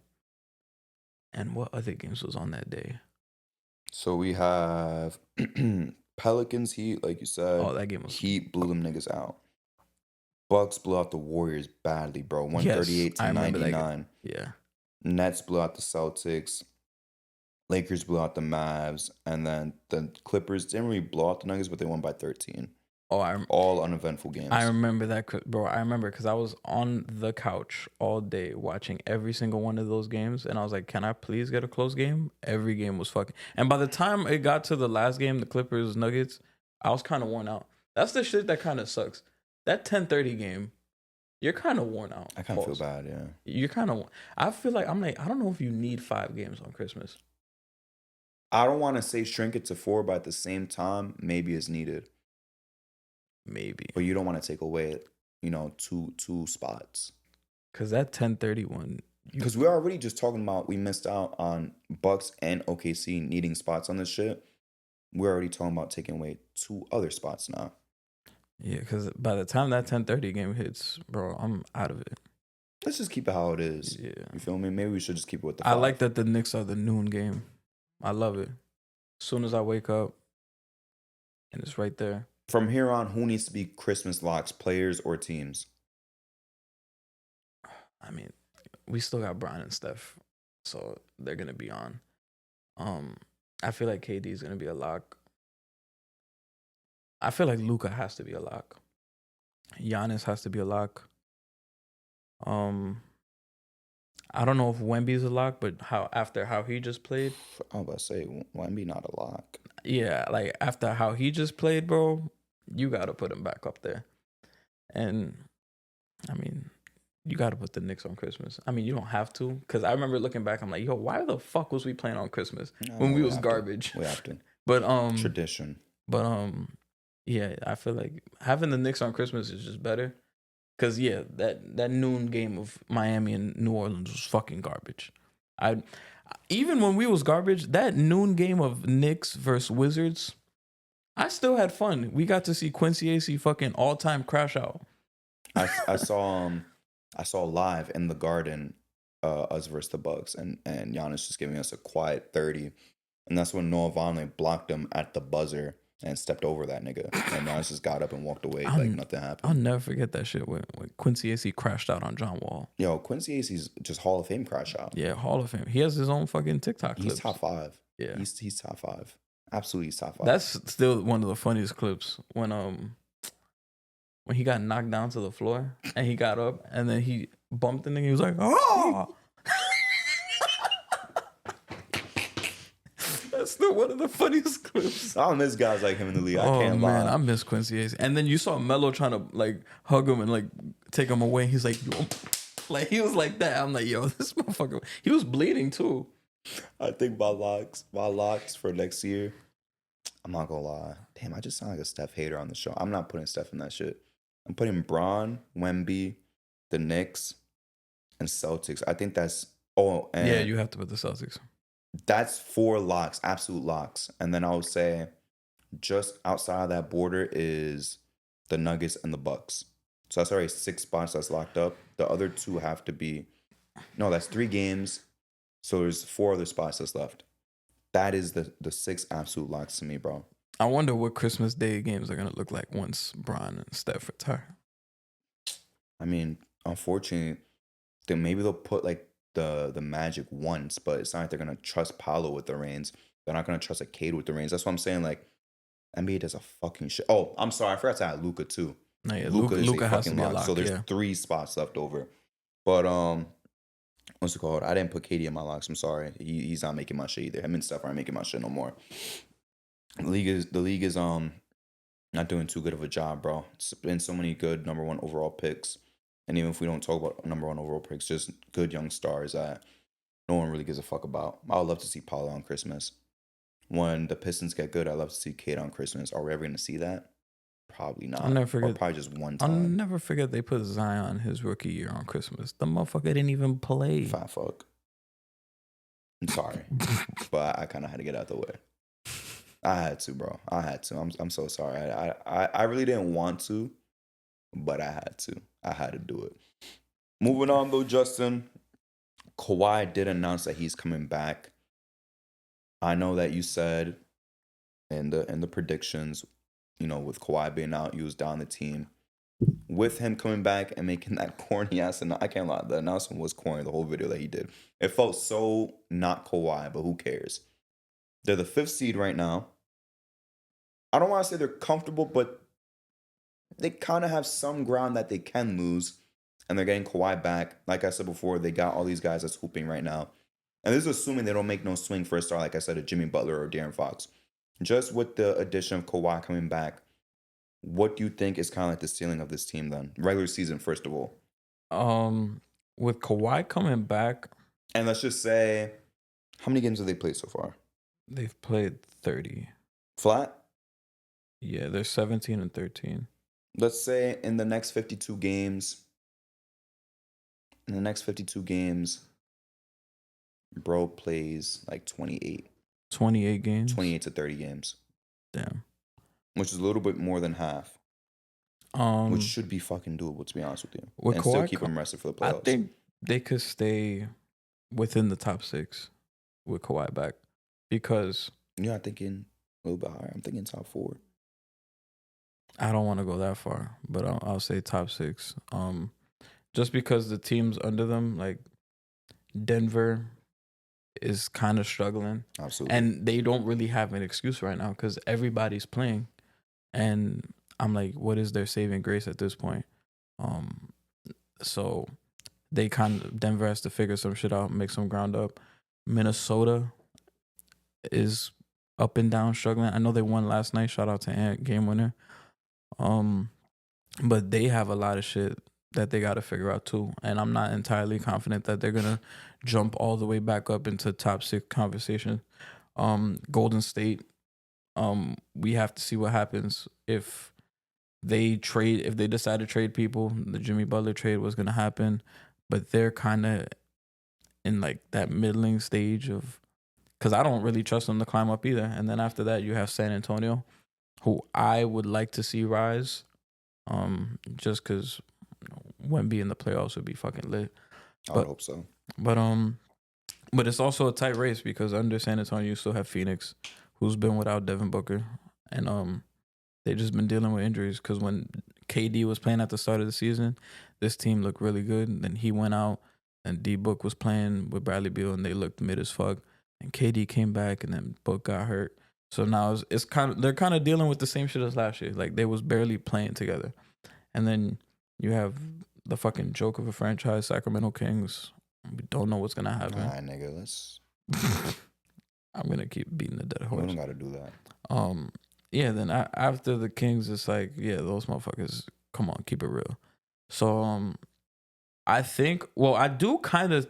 I see what you're saying now because now with the absence of Luka, Dallas could slide down. Because Luka is gonna be out for a month. He's gonna be reevaluated in a month. So Luka get well soon, my brother. But it's gonna be tough. Kyrie's gonna have to hold it down. Najee Marshall just came back from injury. So they're gonna need more from PJ Washington, Q Grimes, Clay. But Nigga said Clay. Are you serious? I just threw him in there because I thought he was gonna be like, yo, you forgot the accusation. But yeah, they're gonna need more from those guys. Do I trust the Lakers to stay at 5? I'm kind of surprised that they're even at 5. Like it kind of feels like they've been at like 7 to 8. But Lakers are at 6. no, Lakers are at 5. Well, they're tied. Them and the Clippers. No, Clippers are 18-13. Lakers are 17-13. Lakers are half a game behind. What standings you looking at? I'm at BR. I'm at ESPN. What's their records for there? It says Clippers are 17-13. Lakers Clippers are won last night. This should not update. Probably didn't update. They're bugging. Because last night was when Harden threw the lob, and then he went like this, making fun of Brandon Przemski. He was like this, faking a nosebleed after he bumped him and AirPods flopped, and he was pretending like he hit him in the nose. So yeah, I think BR is updated and ESPN's not. I just closed it and now it has the Clippers as the 7th seed and Lakers at 6. my shit bugging. No. The Clippers are 5th because they're 18-13. Yo, Nuggets are 7th because they're 16-13. Yo, ESPN, fix your app, please. BR, nigga. Yeah, I'm going to BR right now. BR is always the best one. Damn, how the fuck do I go to standings on this bitch? But yeah, I think they could stay in the top 5 just because Dallas is gonna be without Luka is gonna be rough. So they might lose some games. And then the teams under them is gonna like Denver don't really have like something to latch onto, like, oh, this guy's coming back, or we have this. They just got what they got. They just got what they got, and they have to just deal with it and rack up some wins. With Kawhi coming back, I mean, obviously there's gonna be like some time that you have to like ease him in. He has to get acclimated into the lineup, get in condition. But I feel like once he has that, it's gonna look even better because James Harden could. I'm not gonna say like take his foot off the gas, but like it's gonna give less pressure onto him. Norman Powell, we'll see if he can continue this streak with fucking Kawhi Leonard, but the addition of Kawhi Leonard is gonna help them out a lot. Yeah, bro. Like I said, if Kawhi could play 30 games out of the 52, well, not 52, 51 now because 18-13. He could play 30 games out of the 51 available. And if they could just go, maybe this is asking for a lot, but I think it's doable. If they could win 20 out of that 10, bro, I think they could be top 4. And this might sound ridiculous, but they might be able to give the Rockets some chase too. And might even be able to secure top 3. Like you said, Mavs, it's possible. I believe in Kyrie Irving, though. Kyrie can excel without Luka. We've seen it before. He can keep them kind of afloat, but not for too long. Yeah. Not for a small stretch, yeah, for like a week, maybe 2 weeks. I don't know, about a month. I think it's going to be a little bit too much for him to carry. I think they're going to fall down maybe like 2 spots, maybe down to like the 6th seed.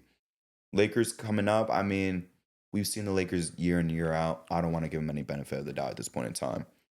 The Rockets, they're young and experienced. The Grizzlies are doing their thing for now. We'll see if that stays. We'll see if the injury bug hits them yet again or not. Hopefully not. I'm not wishing that upon them, but we'll see if they stay healthy. And then, like you said, the Nuggets kind of got what they got. You get what you get. You don't get upset unless they make a swing. I don't know. Is it Zach LaVine for MPJ and some other bullshit? I don't know. I don't even know if that's going to really take their team to a new heights. You feel me? So right now you're kind of stuck with that core of Jokic, Jamal Murray, and an MPJ. So I don't know what they can really do right now to move up in the standings. One thing I will say, though, is you're not catching the Thunder. Thunder are on fire right now. They've won 9 games in a row. You're not catching the Thunder. So 1 seed is out of contention. The 2 seed right now, kind of out of contention, but still in reach. 3 seeds in reach. 4 seed, absolutely, they could get.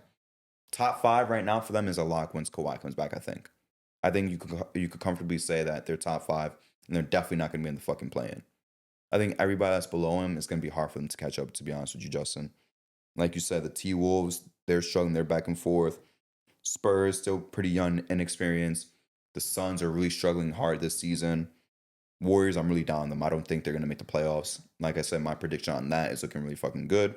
Going from the number 2 seed now, they're all the way down to 11. They're 15-15, lost 3 in a row. My Kings, which is what I was wrong about, just like I was right about the Warriors, I was wrong about the Kings. They're all the way down at 12. If Kawhi could get hot, again, win 20 out of 30 games that Kawhi could play, I don't think anyone could catch them. They could finish even top 3.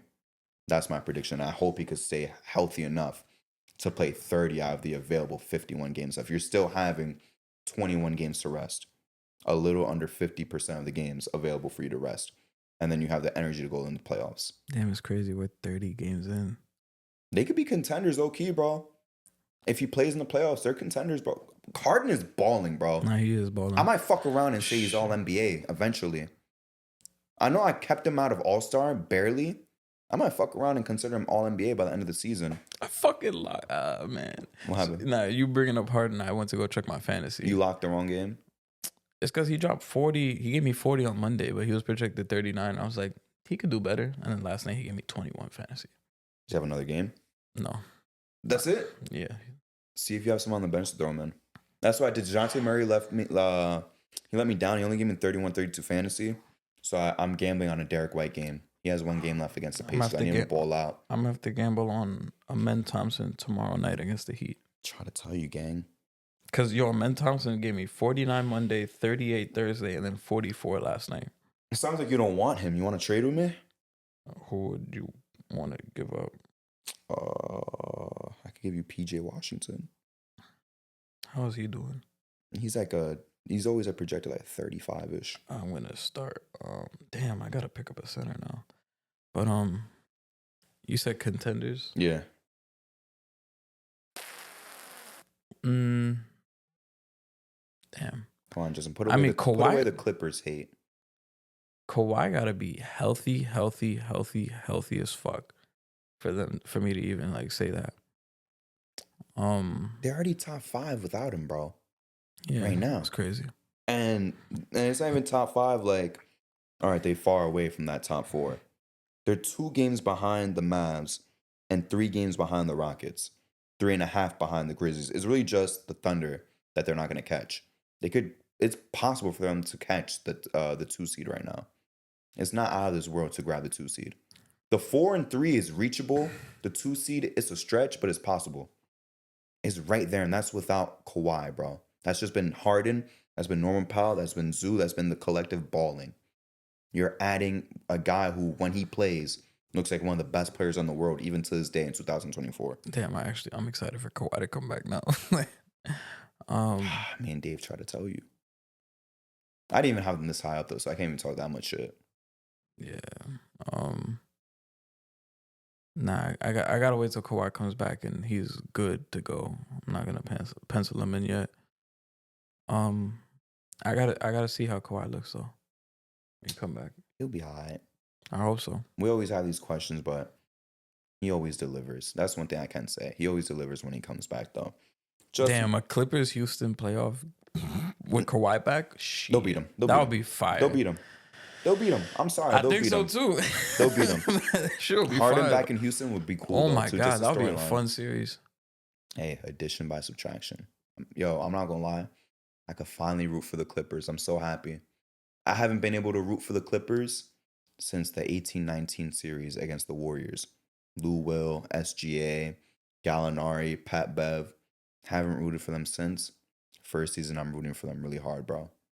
I'm ready. Clippers, if we don't win a championship, I want y'all to fucking win. Because the Kings not even in contention.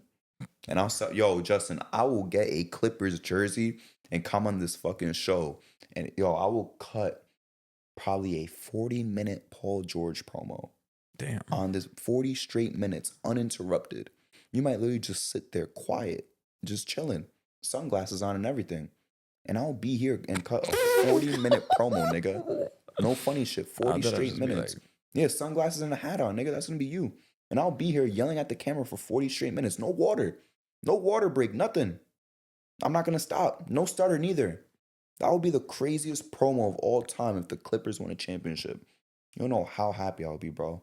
That would be the illest Paul George slander in history. Even if they just made the finals, I would slander the fuck out of his name. PG fans gotta be ready, bro. I'm not gonna lie, just looking at the Western Conference, I'm like, if Kawhi Leonard is healthy, this is probably his like the best chance of the Western. Because I'm like, OKC is their toughest matchup, but I'm like, healthy Kawhi, bro. Nobody on that team is fucking with him. You're not respecting the Lakers matchup? Man, bro, that's asking a lot of Bron, bro. You're not respecting. I know they look like a joke right now. Hold on though. You cannot throw Kawhi on Jokic though. You can't. And Zoo is not handling Jokic. But at the same time, there's nobody on Denver that can handle a healthy Kawhi. Yeah, that to me, that's their biggest like test because nobody on the Clippers is fucking with Jokic. That's gonna be the toughest one. But Jamal Murray's gonna have to answer the call. Michael Porter Jr. is gonna have to answer the call. Aaron Gordon. Let me ask you something. What's more possible? Aaron Gordon slowing down Kawhi, like playing his absolute best in the playoffs, or Zoo slowing down Jokic? What's more likely? I mean, I guess Aaron Gordon slowing down Kawhi, but even then, I think he has a better chance. Even then, Kawhi gonna give that motherfucker like 30. We literally seen Kawhi give niggas 30 on 60-something% shooting. On jumpers too. Straight jumpers. Yeah. We've seen that shit. Yeah. That was against the Mavs, bro. Yeah. I don't know. But I was still saying you have a better chance of stopping And as Kawhi. much as we make fun of James Harden for like his playoff woes and shit, Who's stopping him? I'm Nuggets, Christian Brown. That's what I'm saying. I'm like, even in a 7-game series, I trust James Harden to have like 2 to 3 like blow up James Harden. Like we saw him against the Celtics. Yeah, he had 240 balls. He had 240 balls. Like I trust him to do that in 2, maybe 3 games in a 7-game series. And then Norman Powell with those two taking the load off. I was just about to say that. I think he could go off for like 25, 27 in a game. I was gonna say this. I would trust him for like maybe 2 games to do that. You have Kawhi just averaged 28 to like 32 efficiently. You get 2 vintage Harden games. You get Norman Powell averaged 20, 21 points, but he needs 1 blow-up game, like you said. I don't think he needs to. I think he needs 1 blow-up game for like 29 points, right? Just crazy, crazy game. And like some decent Zubac production. I think they'll cook these niggas badly.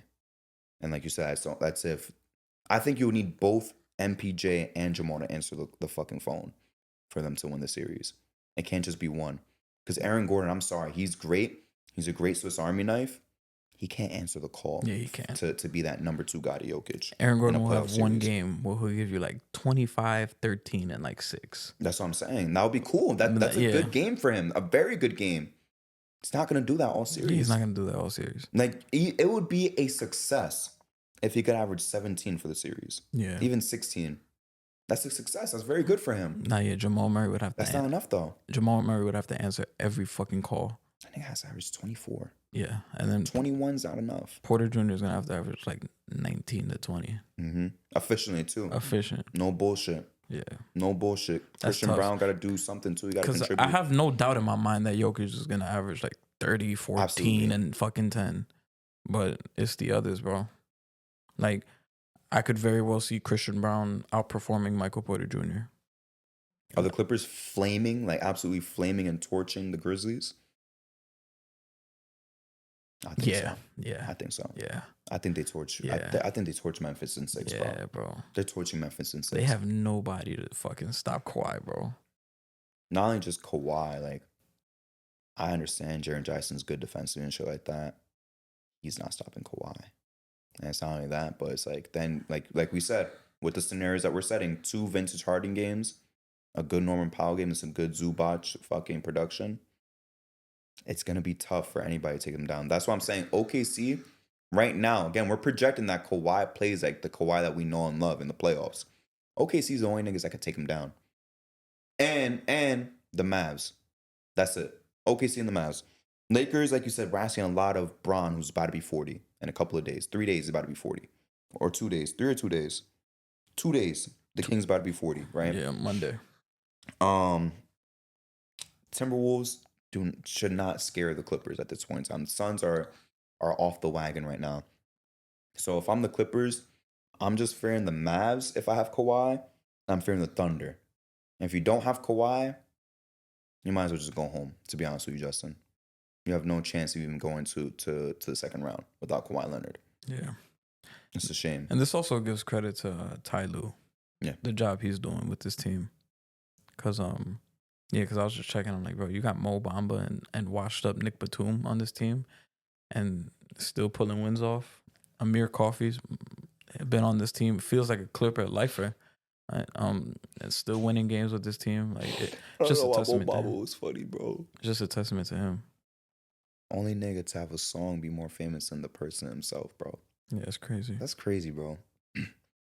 His song, well, not his song, but that song is in college football. It's played in every stadium, every bar. Nobody could even point him out. I promise you, the average person could not point him out. I bet there's a lot of NBA fans that are casuals that can't point him out in the streets. Who the fuck is this tall guy? He got into a fight with Austin Rivers, too. Fuck Austin Rivers, bro. I hate Austin Rivers so much, bro. So much. Oh, man. Justin, before we get into MVP of the week, kind of already mentioned it a little bit, but what are you doing for the Kings' birthday? Probably watch some rookie LeBron highlights. That's it? Yeah, maybe some 18 Cavs highlights. All right, I'm not gonna lie, I already got the date planned for Monday. That's really all you're gonna do? You're just gonna watch some highlights? Yeah. Nigga, hold on. First off, I'm taking off work Monday. Really? Yeah. I am taking off work Monday for LeBron's birthday. I'm not being funny. I am taking Monday off. I'm gonna sleep in a little bit. I'm gonna wake up. I'm gonna watch 2013 Bron highlights. Obviously I'm gonna walk my dog, have some breakfast. After that, I'm gonna watch Game 6, 2012 against the Celtics.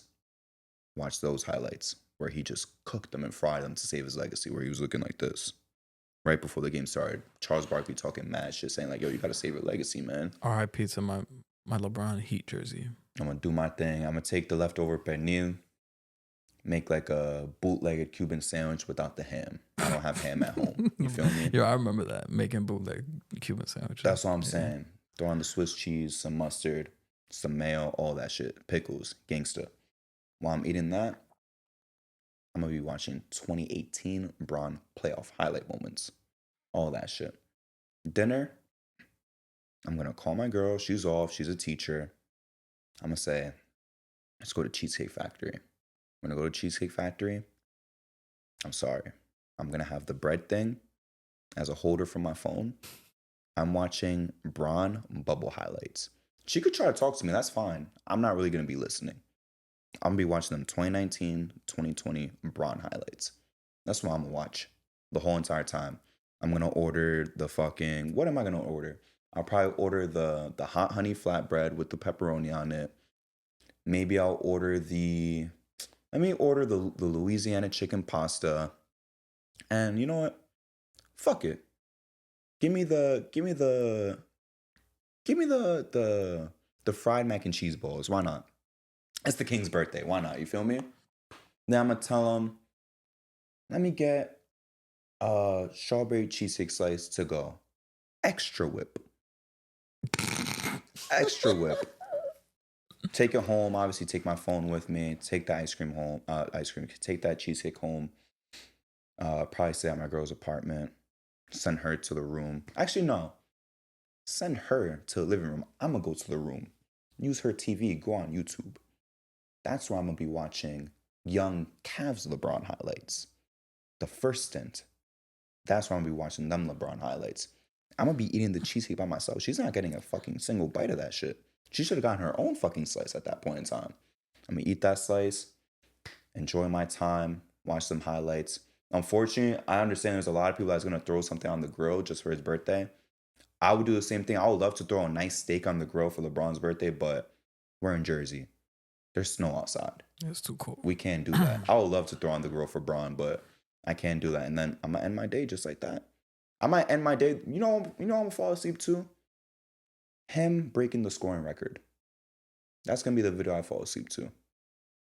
And then of course I'm gonna comment. I'm gonna make a brand new IG account just to wish them happy birthday on IG. I'm gonna use the podcast account on Twitter to send him a happy birthday. I don't know if he has a TikTok, but I'm gonna send him a happy birthday on TikTok too. You gotta celebrate. It's a big. Not only is it the King's birthday, but it's his 40th. Yeah, It's very important. It's disrespectful that you're just saying you're gonna watch highlights. You should be celebrating, my nigga. Oh man, This is a big day. Imagine when he turns 50. When he turns 50, I'm gonna have children by then. I'm gonna sit him down and we watching Bron highlights all day. No funny shit. It's gonna be like a 10-hour YouTube video of just his entire career highlights. I'm gonna tell my kids, I'm gonna be like, yo, sit down and peep game, niggas. nah, that's Just like that. That would actually be a video. That's what I'm gonna tell them. Yo, That shit imagine they might be more than 10 hours. Hell yeah! Imagine somebody making like every LeBron game ever, just all in one video. Show, bro, I can only get so bricked up. There's only. That's Man, like I wouldn't even need a honey pack anymore at that point. I was just pull up that video. that would be a crazy ass video. Whole games, or are you saying highlights? Whole games, there's no way you could fit all that in Not one yet. video. Probably highlights of every single game of his career. Damn. Even that's a long ass video. I would say highlights of every season. Mm. But like not just like highlights like crazy dunks, but I'm saying like significant plays too, not just like crazy dunks. Like, I know. like not just like he made an easy layup, like a fast break layup, but like, a little bit into his bag and shit like that. I know that channel Maximilian does that. He's a demon. I love that channel. It would Maximilian, he's a dog, and he'd be doing it for some underappreciated legends. He'll be like Bron rookie year highlights, and it'll be like Bron second year highlights, and it'll be like fucking 30 minutes. Some of them bitches be like an hour long. Yeah. Some of them legends be like an hour long. Shots at Maximilian. Yeah. Let's get into the MVP of the week though, The Justin. maracas are over there. Why y'all move my shit? Somebody had a drink with the Yankee shots. Yo, shout out to whoever got the Yankee shot though. Yeah, that was funny. Was it your pops? Be honest. Yeah, it definitely was him. You said it definitely was him? Yeah. Black label. Facts. Facts. All right, Justin. I was so laughing that you thought I said black guy, not I. That's crazy. I got 4 names here. No Wemby allowed. Wemby won last week in that Dave Damn. episode. So first off, we got SGA. He had 25, 7, and 4, 41, 9, 3, 3, and 3. Blocks and steals. 45, 7, 8, 1 steal, 2 blocks, 3-0 in that stretch. Damn. Then we got the best player on the Celtics, Jaylen Brown, 19, 5, and 8, which is fine. 35, 9, and 4 with 3 steals. 23, 7, and 4. Then 44, 5, 3 with 4 steals. 2 and 2 in that stretch. Tyrese Maxey is heating up a little bit. 23, 4, and 6. 27 and 3. 32, 10, and 8. And then 33 and 12. Oh, fuck, I didn't put the stretch there. Fuck, that's my bad. I'll go back and fix that.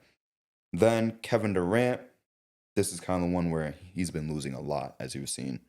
43, 5, and 6. 23, 9, and 2. 27, 4, and 6. And a 35 ball. The rest of his stats were 0. I think he had 1 rebound, and the rest of it was 0. They were 1 and 3 in that stretch. I will find Maxey's stretch from that. But Justin, who is currently your MVP of the week while I find this Maxey record? My MVP of the week is Shai Gilgeous-Alexander. I agree with you. SGA, congratulations to your MVP of the week. Tyrese Maxey, by the way, was 3 and 1. Just one quick shout out too before we talk about Christmas and the Rutgers game. Big shout out to one of my favorite legends, one of the players that I learned about that was before my time, that's very important to my ball knowledge. Like I said before, one of my favorite legends, one of the guys who, even though he gets a lot of respect, I still think he's a little bit underrated.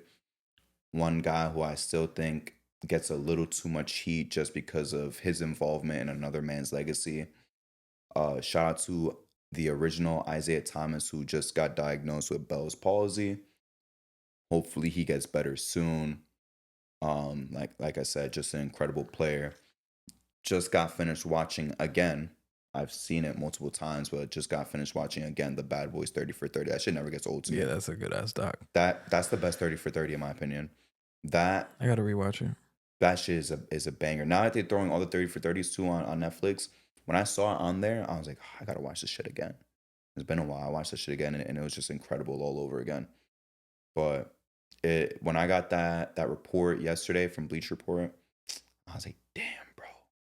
Like, hopefully this is some shit like obviously it's something you can manage, but hopefully it's not some shit that really fucks with him and his current living situation. So just want to give him that shout out. Again, like I said, that's one of those players that of course I was enjoying the current NBA at the time when I was a kid, but I was one of those players that I learned about and that I searched up about that came way before my time. Yeah, yeah. I hope he gets better, bro, because that was some crazy shit to see Yeah. when I got the notification. But yeah, I hope he does well and it's a speedy recovery. Fuck the Jordan fans too in the Bleach Report comments. I'm sorry, I just have to say this though. There's a lot of Jordan fans that were posting like Jordan gifts and they're saying, "Oh, this is karma." Cause what? Cause he beat your guy 2 times, and Mike only beat him once. Who gives a fuck? I'm sure Mike messaged that nigga and he said, "Yo, get better." There's no way Mike is definitely thinking like, "Oh, thank God this happened to him, bro." It's really not that serious. I doubt Michael Jordan or Scottie Pippen was wishing that this nigga got Bell's palsy. That's so fucked up. But Justin, how did you feel about that Rutgers game, man? Last Saturday we went to a Rutgers game. Really good fucking game against Princeton. They lost, Yeah, honestly, which was kind of embarrassing. I thought we were gonna fry them. They also lost in football. We're not gonna talk about that when there was like 9.5 point favorites. Bad week to be a Rutgers fan. But how did you feel about the game in general? Dylan Harper hooped. Ace Bailey didn't really show up till the end though.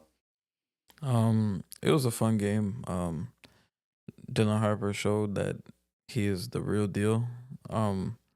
Shout out to Xavier Lee. He's a fucking bucket. One of the he was one of the top Canadian prospects going into college and wasn't even highly touted, and now he's probably the best player in the Ivy League, and it's crazy. People are just starting to take notice. So I hope he could potentially carve out a role for himself in the professionals. But that motherfucker is nice. He could play. Yeah, Ace Bailey. We were all disappointed, Absolutely. and it just made more of my concerns for him like even more glaring because there was a lot of glaring holes. Like the more I watched him, and then this game was just like, damn, bro. Like I'm scared. Like I'm seeing the signs. But it was a fun game overall. I would have loved to see them get that win. The atmosphere was fucking lit. Like it had me thinking, I'm like, damn, I kind of wish I went to a school like a D1 school and like got to go to the games and shit. Even though it's just the fans was like the fans made it really like more lit than it Some of actually them. was. Yeah, some of them, and it was at a neutral site too. Yeah. So that's what made it fun. But I would definitely. Well, I was gonna say I would definitely go again, but I'm like, this is the most lit Rutgers is ever gonna be. Yeah, it's over after this. Yeah, it's over after this. Fans behind us, though, they didn't know what the fuck they were talking about. I don't know if you had to. Actually, no, I don't think they were behind you enough. Nah, I didn't hear Like, they didn't stretch out pause, but it was like, why can our guys make any threes like that? Like they were making mad coin statements, and then when they had the offensive interference, and the lady was like, she was like a mom. She was like, I don't like that rule. They should take that out. I was like, why does that rule even exist? I was like, I mean, Dave was just like, oh my god, bro. These people do not watch basketball, bro. They do not. I hate to be like a basketball elitist or anything like that. That's not my thing. But that was like some bullshit I hate to hear, bro. Like for someone to be like, oh, I don't like that rule. Take that rule out. That shit was so stupid. That and some other dumb shit too that I forgot about. But yeah, those fans behind us was annoying. Shout out CC Sabathia. He was in the building. Yeah, he was at the game. But Dylan Harper did his thing. Lee hooped. Yo, Lee was just picking them apart like nothing. But the ending was crazy. They forced a turnover. Ace hit that 3 ball, but then Princeton came right back down, hit their own shot.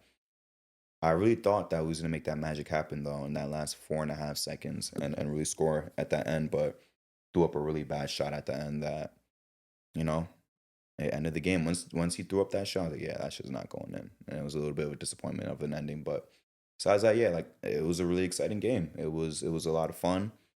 I don't think we'll ever go to another Rutgers game again, like you said. I unfortunately think that Rutgers is wasting a once in a lifetime experience. You're not Duke, you're not Kentucky. You're the college fan, and even I know this shit. You're not Duke, you're not Kentucky, you're not UCLA.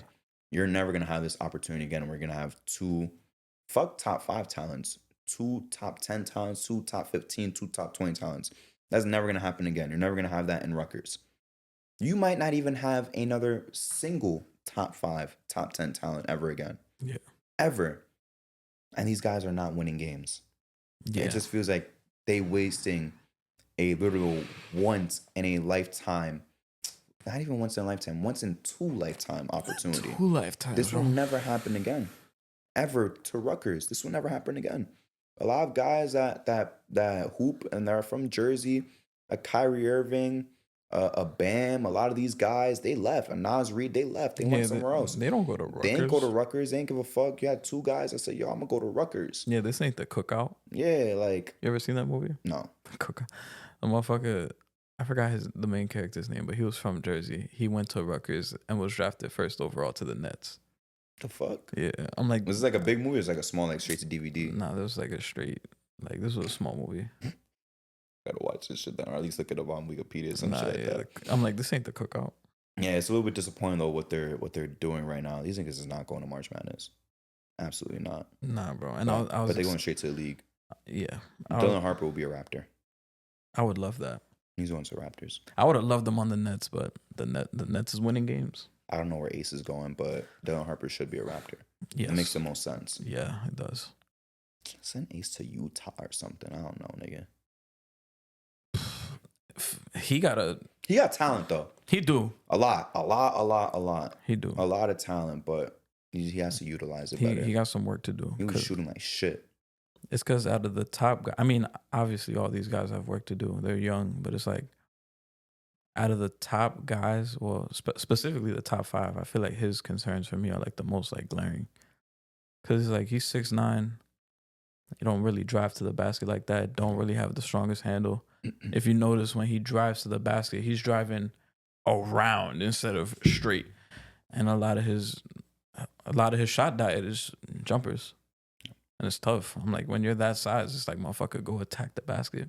But like, if he was to somehow like get that, because he's still 18. So I'm like, if he was to get that, like, you can't write him off right now. Like, you can't. Absolutely not. No, absolutely not. I'm like, but the talent is there. Like when you see him hit those crazy like spin move fadeaways, like he made one. We saw it live. Looking like Tracy McGrady. Like when he's making those shits, it's like, oh shit. But if he could put it all together, then that's like a dangerous motherfucker. He's gonna hang in the league. It's just that, and a lot of players, they don't have it all together at the age that he's at right now. Yeah. It's very rare. But you know, he's just not one of the guys where he has it all together, which is perfectly fine. He'll have it all together very, very soon. That's how talented he is. He just doesn't have it off rip right now at 18, which is okay. You got to be an abnormality to do that shit. But he definitely has a lot of talent. Dylan has a lot of talent. He cooked. And the defensive potential with Ace could be crazy too. Absolutely. Shit. I was going to say, no, I'm not going to say it, but I'm just going to piggyback what you said because what I said was about to be crazy. But yeah, defensive potential. Absolutely. So it's all there. What you're going to say? The D potential. No. I was going to say, you know, like, you know what I mean with that. Yeah. It's going to be an advantage to him, though, in terms of defense. Justin, 4 shots and we head out of here. Just want to ask you real quick, what was your favorite Christmas gift this year? And then your favorite Christmas gift of all time? Favorite Christmas gift this year? I have 2. Well, my wife got me the NBA Essentials, like, sweatsuit. So I got the hoodie and sweats. Mm-hmm. It says NBA essential. Like it actually has the logo on it. Like that shit's dumb fire. I got that, and then my dad got me a New York Giants bomber jacket, Tough. but it's reversible. So one side is blue, and then I could reverse it, and it's red. Okay, And that's fire. it says Giants across, and I could like button it up. I was rocking that shit yesterday, bro. Like that shit is dumb fire. That's tough, bro. Super fire. Yeah, those are my two favorite Christmas gift of all time. I mean, I didn't get the PS4 on Christmas. Favorite Christmas gift of all time. I mean, maybe my iPhone 6S. That's probably what, 2015, 16. I got it 26. It was the same Christmas as that Cavs Warriors when Kyrie had. I got the iPhone 6 that day. That was my first ever iPhone, and I was like, finally, bro. I'm like, I don't gotta use Kick no more. Yo, remember when we was all fighting to get it? So we could finally get the iMessage chat together. It's crazy, bro, because people dark days. People don't believe it, because I tell people, I'm like, yo, I got an iPhone my junior year of high school, and they was like, damn, really? And then they were even more flabbergasted when I tell them, like, yo, my whole friend group didn't even have iPhone, bro. And like we all had Samsung or whatever. Yeah, like we was in the trenches, bro. I'm like, yo, we was all using Kick to talk to each other. And if we wanted to use like some type of like FaceTime or shit, we was all on Uvu. Like that's Hold on, don't disrespect House Party like that. Yeah, but House Party was like a little bit like, because House Party was right before Group FaceTime. Yes. Once Group FaceTime came out, House Party was dead. Because I remember having an iPhone and going on House Party, but I'm talking prior to having an iPhone, like video chats and shit, I had to use Uvu on my iPad. Yo, Uvu was the shit. 2012, 2013. Yeah. Yo. Shit, motherfuckers I was using Uvu like freshman, sophomore year. Yo, Uvu, I can't say this out camera. I'm gonna tell you after I remember I told D, I was like, Uvu. I fucking loved Uvu 2014, bro, 2013. I was this shit, bro. But yeah, bro, the Kick days was definitely the best days, though, regardless. I remember people used to laugh like, damn, you still use Kick? I'm like, yeah, nigga, we have to. We have to, nigga. Oh, yeah. And Kick was lit because, like, you just needed Wi-Fi. Like, that shit built character, too, bro. Yeah. That's what it was. And that was the first one where you could see if motherfuckers left you on red. Nah, it was dead ass. Like, before having an iPhone, it was literally texting on Kick or Snapchat. Yeah. That's really what it was. Kick was that shit, though. Yeah. For me, though, so my girl got me this Knicks Essential shit. And then, like you said, the logo's on the back right here. I don't know what that's called on cam. My brother got me a Fear of God Essentials. The thing is in red, though, the text. And like I told you before, we got on camera. My mom got me the vintage North Face, the blue and the black. If I had to pick one though out of the three, I'll probably pick the shirt. The shirt is tough. Yeah, that shit is fire. This shit is tough. I thought about getting that shit too. Yeah, shit is so fucking fire. And she said she's been holding on to this shit since October. I was like, oh, that's dedication. I would have wanted to break. I'm not gonna lie. I would have wanted to Ben give that shit. I can't lie. That shit, I didn't even know that shit was out for that long. That shit was Hall of Fame. Yeah, she said she was holding on to it for some months. I was like, damn, I didn't know that shit. But yeah. And then also, I had also gotten Nike sweats and I'll show you the body wash shit too. But this was definitely the number one. Yeah. All time though, it's between the PS3 and the PS4, bro. Honestly. And the thing is, I don't want to be biased and think about the games I played after I got them.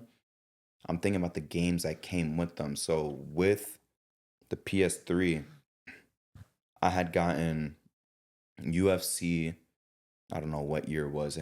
Brock Lesnar was just in the game, though. I had UFC. Was that 2010? I think so. I remember that. Yeah. Yeah. I remember there was this one tall-ass nigga, and they made me challenge that nigga. I was scared of him. He wasn't even good, though. And I remember I was scared to fight Brock Lesnar, too. That nigga whooped my ass in a title fight. And fuck, what's the name of the Star Wars game? Force Unleashed. Oh, yeah, that game was crazy. I had those two games. Because, honestly, at that time, you had to start with Force Unleashed, basically, when PS3 first came out, or Infamous. Oh, like the two games you start off with. And my grandfather, he had gotten me Red Dead. I remember my mom was pissed because that shit said M. I was like, yo, I've been playing mature games for a minute already, though. I was already playing Gears of War with my brother and shit. So that was the 3 games I had to start off with. PS4, I had to start off. What did I start off with on PS4? I don't remember. Damn, I don't remember what I started off with PS4. Maybe it was Battlefront. It might have been Battlefront, the Star Wars shit, the shooter game. I think it was Battlefront. So I might just go PS3 then. I think PS3 was the best Christmas gift I've ever gotten. Console on Christmas. I got the Wii on Christmas. I also got the Wii on Christmas, but with that I got Carnival Games. I think that's it.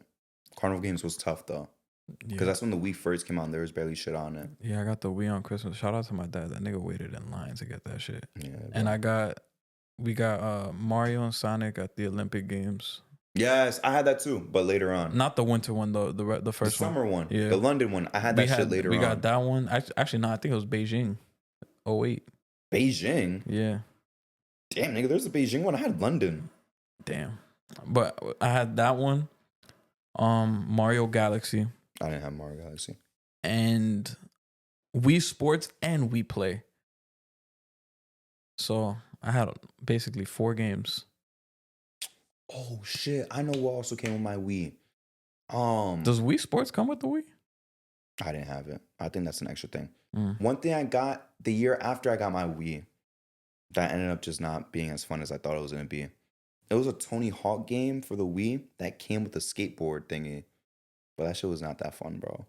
Unfortunately, I thought it was gonna be so fire, but that shit was not that Nah, good. yeah, I remember playing the Mario and Sonic game and then playing Mario Galaxy. Mario Galaxy, bro, that first mission is like holy shit. Wait a second, Wii Sports? Or you talking? You talking about Wii Sports or Wii Fit? There's Wii Sports. Wii Sports is the one that Wii has Sports is free. that one comes with That it, right? comes with the game. I'm sorry, Okay. I confused that and Wii Fit. Wii Sports like the baseball, the bowling, and the golf, And the boxing. and the boxing. Yeah, that comes with the Wii for free. And then we also had Wii Play. I don't know what that is. That one had like a game where it was like a tank and you like shoot shit. I don't remember that. Yeah, it was like on some. And then there was like a horse riding one, like. But we had that. We had like 4 games. That shit was tough, bro. Yeah. The Wii was tough. I'm definitely gonna stand with that PS3 though, just based on the games that I got with it that day. I'm not gonna pretend and include the games I got after. Like just the games I got that day. Red Dead 1, Force Unleashed, and UFC 2010. I guess it was that you Damn, said. that's a good ass lineup. That's a pretty good starting lineup. That's bro. a I ain't good gonna lie. lineup to. That's to a good start. foundation. Yeah. But yeah, bro, that PS3, bro, that shit treated me nice. And I think the year after was when I got Arkham City for Christmas, and I remember I was locked in my brother's room playing that shit because I didn't have a TV in my room. And I remember my mom came in. She said, "You gotta come down to a party. So you gotta get off the games and get off the and come down to a party." And she was like yelling at me for playing the game. I was like, "You got this for me." Like why? I was really like, "Why are you mad at me? You got this for me." And I'll never forget where I was, Justin, when she kicked me off. That's when you break into Joker's base, but through the furnace, through the chimney. Yeah. I was at that part when she kicked me off. I was like, "Fuck, fine." I remember I was tight. Yeah. I was tight as fuck, bro. It was a good ass day though. Shout out to all the Christmas gifts I've gotten and all the ones I gave to. I gave some pretty good ass gifts this year. Justin, walk us out though. I don't really have any shots today unless you have any. I don't got none. If you guys are listening on audio, please give us 5 stars. Please like. If you guys are watching on YouTube, please like, please subscribe. Follow us on TikTok at the J&J Podcast. They do not need to tax podcast equipment. And we appreciate you guys. We'll see you next week. Peace.